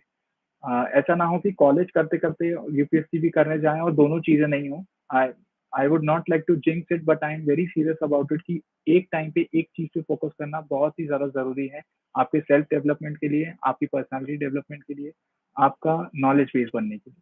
तो एक बार में एक ही चीज परस्यू करिए। जैसा कॉन्सेप्ट समझो और एनालिसिस का क्या मतलब होता है, हमें सब मेमोराइज करना होगा या जस्ट रीड प्लीज? आपको क्या है, कुछ कुछ चीजों में एनालिसिस करना होगा। मोस्टली एनालिटिकली क्वेश्चन पूछते हैं मेंस में, प्रीलिम्स में, सब में। बट कुछ चीजें याद करनी पड़ेगी, जैसे हिस्ट्री आपको याद करना ही पड़ेगा, पॉलिटी में आपको आर्टिकल नंबर्स याद करने ही पड़ेंगे, कॉन्स्टिट्यूशन कैसे चलता है वो भी आपको याद करना पड़ेगा। तो it depends upon subject to subject. आप एग्रीकल्चर का अगर आपको एक बेसिक नॉलेज होगा तो आप किसी भी तरीके से उसे सॉल्व कर सकते हैं, किसी भी क्वेश्चन को। बट उसमें अगर आपको खारी राबी क्रॉप नहीं पता, जो कि याद करने वाली चीज है, तो you have to work more upon that aspect. Sir Marathi में यूपीएससी दे सकते हैं क्या? हाँ डेफिनेटली, मेरा एक फ्रेंड है वो इंटरव्यू स्टेज तक पहुंचा है 2 बार, उसने मराठी मीडियम में ही सब कुछ लिखा है। You can also do it. Sir mains में एससी इन्वायरमेंट साइंस से होना, बस एससी जेडबीसी से तो ऑप्शन सब्जेक्ट क्या कर? एमएससी, ओके सॉरी सर, मैं एमएससी इन्वायरमेंट साइंस से हूँ।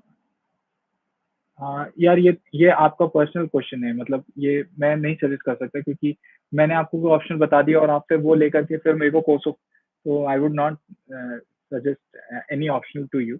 It is up to you कि आपको कौन सा लेना है। सर पहले जीएस 1 2 3 4 की तैयारी करें या ऑप्शनल की? आई थिंक पहले ऑप्शनल की करिए, क्योंकि जीएस 1 2 3 4 की आपकी ऑटोमेटिकली होने लग जाएगी।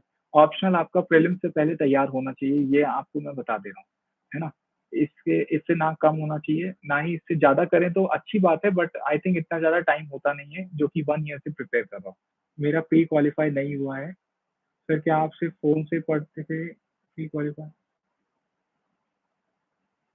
सिर्फ फ़ोन से पढ़ के तो नहीं होगा ब्रो, आपको बुक्स भी पढ़नी पड़ेगी, आपको रिसोर्सेज़ भी लेने पड़ेंगे, है ना? और आपको टेस्ट सीरीज़ भी सॉल्व करनी पड़ेगी। तो ये सब चीज़ें सिर्फ मोबाइल से नहीं होती, तो आपको अलग से एफर्ट लेने पड़ेंगे। सर यूपीएससी में साइंस के क्वेश्चन पूछा जाता है? हाँ, पूछा जाता है ना साइंस का क्वेश्चन, बट उसको आप बर्डन की तरह मत लीजिए, उसको आप इंटरेस्टिंग वे में लीजिए कि साइंस एंड टेक्नोलॉजी किस तरीके से आपको ह्यूमन ह्यूमन माइंड और ह्यूमन एनर्जी को किस तरीके से चैनलाइज करके हमारी प्रोडक्टिविटी कितनी इंप्रूव करता है, कितनी इंटरेस्टिंग चीजें होती है, तो आप उसको कभी बर्डन मत लीजिए। सर मैं 2 ईयर कॉलेज में हूँ, अभी से स्टार्ट कर दी है preparation. It is good that you have started preparation, I would not demotivate you, but please don't do it at the cost of your performance at college, okay? फिर sir book को cover to cover पढ़ना है? नहीं, cover to cover नहीं पढ़ना होता कोई book. Sir Marathi में इंटरव्यू देता हूँ क्या? मीडियम आपका जो भी ऑप्शन ऑप्शन अवेलेबल है, जिसमें आप कंफर्टेबल है आप दें। मार्क्स में उसमें कोई फर्क नहीं पड़ता, क्योंकि वो पर्सनालिटी टेस्ट होता है। कंसिस्टेंसी कैसे मेंटेन करें? आप छोटे छोटे टारगेट्स बनाइए, छोटे छोटे स्टेप्स क्लाइम करिए, ओके। उसी से ही क्या कहते हैं आपका परफॉर्मेंस आप ट्रैक कर पाएँगे अपना। विच मैगज़ीन मैं विज़न आईएएस की मंथली मैगज़ीन पढ़ता था। 12th के बाद यूपीएससी की स्टडी कैसे करें?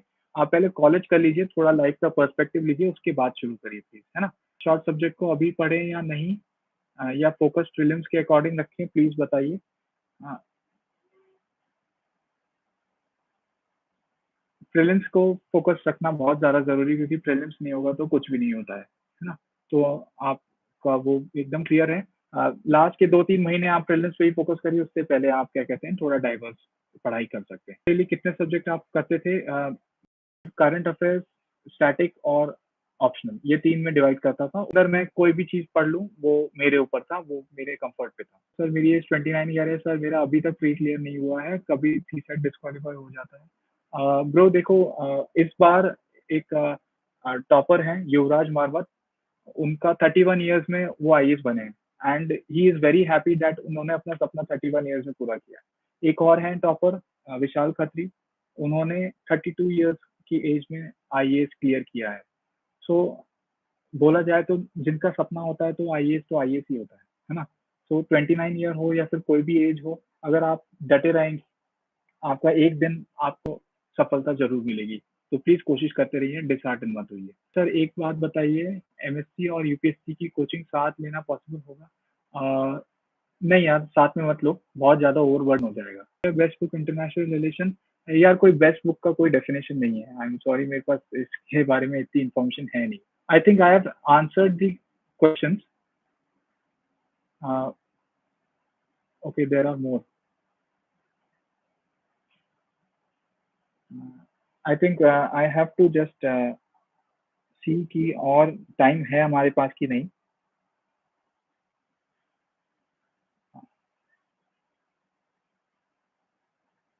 सर मेंस अनसॉल्व कौन सा अच्छा रहेगा चैप्टर वाइज? वो अरिहंत की बुक आती है ना शायद एक। मैंने देखी नहीं है तो आप मार्केट में देख सकते हैं, किसी भी शॉप ओनर से भी पूछ सकते हैं कि कौन सी बुक्स ज़्यादा चल रही हैं। सर मैं अभी क्लास 11th में हूँ, आर्ट्स लिया है, कोई दिक्कत यूपीएससी में नहीं होगी? ब्रो नहीं होगी बट थोड़ा-सा पहले स्कूल पे ध्यान दे लो। यूपीएससी बहुत बात की बात है। सर बिना कोचिंग मैगज़ीन काम चलेगा अगर मैं ओनली आईएएस के एडिटोरियल डिस्कशन हाँ यार, ओनली आईएएस का मैंने सुना है। मेरे काफ़ी सारे फ्रेंड्स उसे परस्यू मतलब उसे पढ़ते थे, तो आप उसे देख सकते हैं। बट अगर आपको लगे कि करंट अफेयर्स मैगज़ीन आपने दूसरे कोचिंग में अगर आपने सिर्फ़ इंडेक्स देखी और इंडेक्स में आपको लगा कि नहीं यार सारा इन्फॉर्मेशन नहीं हुआ है, तो आपको थोड़ा-सा उसमें सोचने की ज़रूरत है। ठीक है? सर आंसर राइटिंग कैसे स्टार्ट करें? Please give me suggestion. आप टीएलपी आईएएस बाबा से शुरू कर दीजिए। उसमें आपको क्या कहते हैं क्वेश्चंस मिलेंगे और आप आंसर लिख सकेंगे, आपको समझ में आ जाएगा। मराठी मीडियम को सेल्फ स्टडी करके यूपीएससी क्रैक कर सकते हैं। देखो यार आपको रिसोर्सेज़ के मामले में ना इंग्लिश मीडियम में बहुत सारे रिसोर्सेज़ हैं। बट वो आपके ऊपर है कि आप वो हिंदी हिंदी मीडियम वाला मटेरियल भी पढ़ के आप मराठी मीडियम में एग्ज़ाम लिख सकते हैं। तो आपको वो थोड़ा-सा कॉम्प्रोमाइज़ करना पड़ेगा उस चीज़ में और ये मेरा डोमेन नहीं है, मैं इसको आंसर नहीं कर सकता। But I have seen my friends doing that कि वो हिंदी मीडियम वाली कंटेंट पढ़ें और इंग्लिश न्यूज़पेपर को भी क्या कहते हैं साथ में क्लब करें और मराठी मीडियम में पूरा का पूरा मेंस लिख के आए हैं और इंटरव्यू स्टेज तक पहुंचे हैं।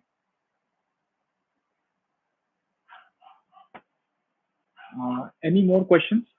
एनसीईआरटी के नोट्स बनाओ, don't make notes right away, बाद में लास्ट में प्रीलिम्स के एक एक डेढ़ महीने पहले बना लेना अगर अगर जरूरत लगी तो, वैसे तो सब याद हो जाएगा। कॉलेज के बाद यूपीएससी की तैयारी शुरू करनी है, कहाँ से करें जहाँ से बेस से निकल कर सब क्लियर हो? आई थिंक कोई कोचिंग क्लास को आप कर सकते हैं और आप क्या कहते हैं फ्रेंड अपने फ्रेंड से, अपने पीयर ग्रुप से या अपने सीनियर से पूछ सकते हैं कि क्या वो बुक्स पढ़ते थे, वो बुक से आप स्टार्ट कर लीजिए। कोचिंग नेसेसरी नहीं है बट अगर आपको बिल्कुल भी क्या कहते हैं बेस आपको क्लियर नहीं है तो कहीं से गाइडेंस लेने में कोई दिक्कत नहीं है। कॉस्ट एक फैक्टर है तो आप ऑनलाइन मोड्स में देख सकते हैं, ऑनलाइन मोड्स में कई सारे ऑप्शन अवेलेबल है जो कि आपको काफ़ी कम कॉस्ट में आपको यूपीएससी की प्रिपरेशन कराते हैं। अल्टीमेटली पढ़ाई आपको ही करनी है, तो कोई भी टीचर या कोई भी कोचिंग क्लास आपको एक लिमिट तक ही पढ़ा सकता है, उसके बाद आपको अपने आप ही पढ़ाई करनी है। सर मेरा मीडियम हिंदी है तो आंसर राइटिंग कैसे स्टार्ट करें? देखो जब कोई भी कोचिंग क्लास या फिर कोई भी वेबसाइट है जो कि आपको डेली आंसर राइटिंग कराती है, तो उसमें वो हिंदी ट्रांसलेशन वाले क्वेश्चन भी देता है।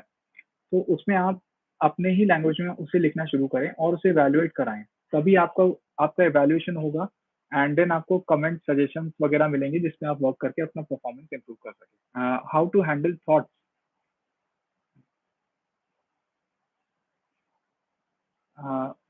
I think I don't know how to answer this thing because I don't have much idea about it, and I'm not a professional in that case. Uh, so but normal way में thoughts अगर handle करना हो, थोड़ा सा depression हो या फिर थोड़ा सैड फेज आए लाइफ में, तो उसके लिए आप अपने फ्रेंड्स और फैमिली से रेगुलरली बात करते रहें। एक अच्छा फ्रेंड सर्कल बनाएं जिनके साथ आप कुछ भी शेयर करें और आप अपना जो स्ट्रेस है उसको आप लो लेवल पे रखें ताकि आप प्रिपरेशन में सारा फोकस लगा सके, रादर देन कि आप अपने डिप्रेशन को या फिर अपने सैडनेस को हटाने में एनर्जी वेस्ट करें। एनसीईआरटी कैसे पढ़ी? मैंने मैंने ऐसी पढ़ी कि मुझे नंबर ऑफ टाइम्स मैंने फिक्स कर लिया, मेरे को 5-6 बार पढ़ना ही है एनसीईआरटी। उसके बाद धीरे-धीरे अपने आप ही याद होना शुरू हो गई। सर कोई फ्रेंड, सीनियर या कोई भी हो सजेस्ट करने के लिए, अ, आप किस ओके, देखिए आप अपने कॉलेज में जाएँगे, है ना? कॉलेज में अगर आप पढ़ रहे होंगे, तो वहाँ पे ज़रूर कोई ना कोई होगा या कोई जैसे दिल्ली यूनिवर्सिटी में आप पढ़ रहे हो, तो वहाँ से बहुत सारे टॉपर निकलते हैं। तो आप उनके उन्होंने क्या बैकग्राउंड में उन्होंने क्या सब्जेक्ट पढ़ा था, उनका क्या ग्रेजुएशन सब्जेक्ट था, उन सब से आप रिलेट कर सकते हैं कि अच्छा हाँ, इस इंसान ने ऐसे करके पढ़ाई करी, इसने ये कोचिंग करी, इसने वो रिसोर्सेज़ यूज़ करे, तो मेरे साथ भी ऐसा सिमिलर वे में मैं क्या कहते हैं, रेप्लिकेट कर सकता हूँ या कर सकती हूँ। तो इस तरीके से मैंने आपको बोला था। मराठी मीडियम के लिए सोशियोलॉजी ऑप्शन अच्छा है क्या? I am sorry, I am not I don't have much idea about this. आप क्या कहते हैं, किसी से गाइडेंस लीजिए, किसी सीनियर से सजेशन लीजिए, तो आपको ये इसका आंसर शायद आपको अच्छे से मिलेगा। सर यूट्यूब वाला, टेलीग्राम पे कोई ऐसा चैनल हो जो यूपीएससी के लिए बेस्ट हो? I still I am not aware about these resources और लेकिन है कई सारी चीज़ें, आप टॉपिक वाइज़ सर्च कर सकते हैं और उसके व्यूज़ देख सकते हैं, उसके लाइक्स देख सकते हैं कि वो कितना फ़ेमस है एस्पिरेंट्स के बीच में। फिर आप अपना जजमेंट ले सकते हैं कि हाँ, ये पर्टिकुलर टॉपिक मेरे को पढ़ना है। जैसे कि ये मैं इंटरव्यू के लिए उत्तर प्रदेश की पढ़ाई मुझे करनी थी, तो मेरे को एक पर्टिकुलर चैनल मिला था उत्तर प्रदेश से रिलेटेड, जो कि 30-35 वीडियो थे, वो मैंने सारे के सारे देख डाले थे और वो मतलब वो मेरे को एक पर्टिकुलर चीज़ के लिए मैंने गूगल सर्च किया था और मेरे को वो चैनल मुझे मिल गया था। तो मैंने इस तरीके से अपने जो प्रिपरेशन में जो गैप्स थे उसको फिल करने के लिए ऑनलाइन रिसोर्सेज़ यूज़ करे। बट कंप्लीटली यूट्यूब पे बेस करो अपना preparation, I have not tried that, I have not heard that. But if you get resources, please make sure that you follow the UPSC syllabus so that आप ज़्यादा prepare ना करने। Sir, I will give means I will give UPSC exam in 2025, so I'm thinking of taking optional PSI and running a part.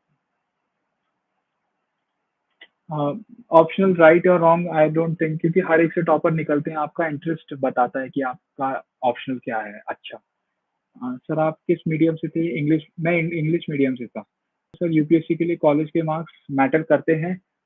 I think matter नहीं करते हैं, but वो आपके record में लिखते हैं, मतलब आपसे परसेंटेज मांगते हैं कि आपका ग्रेजुएशन परसेंटेज क्या है एंड सम वे और दी अदर वो देख सकता है कि आप कितना सिंसियर रह चुके हैं कॉलेज में। How much time a lot for covering NCERT?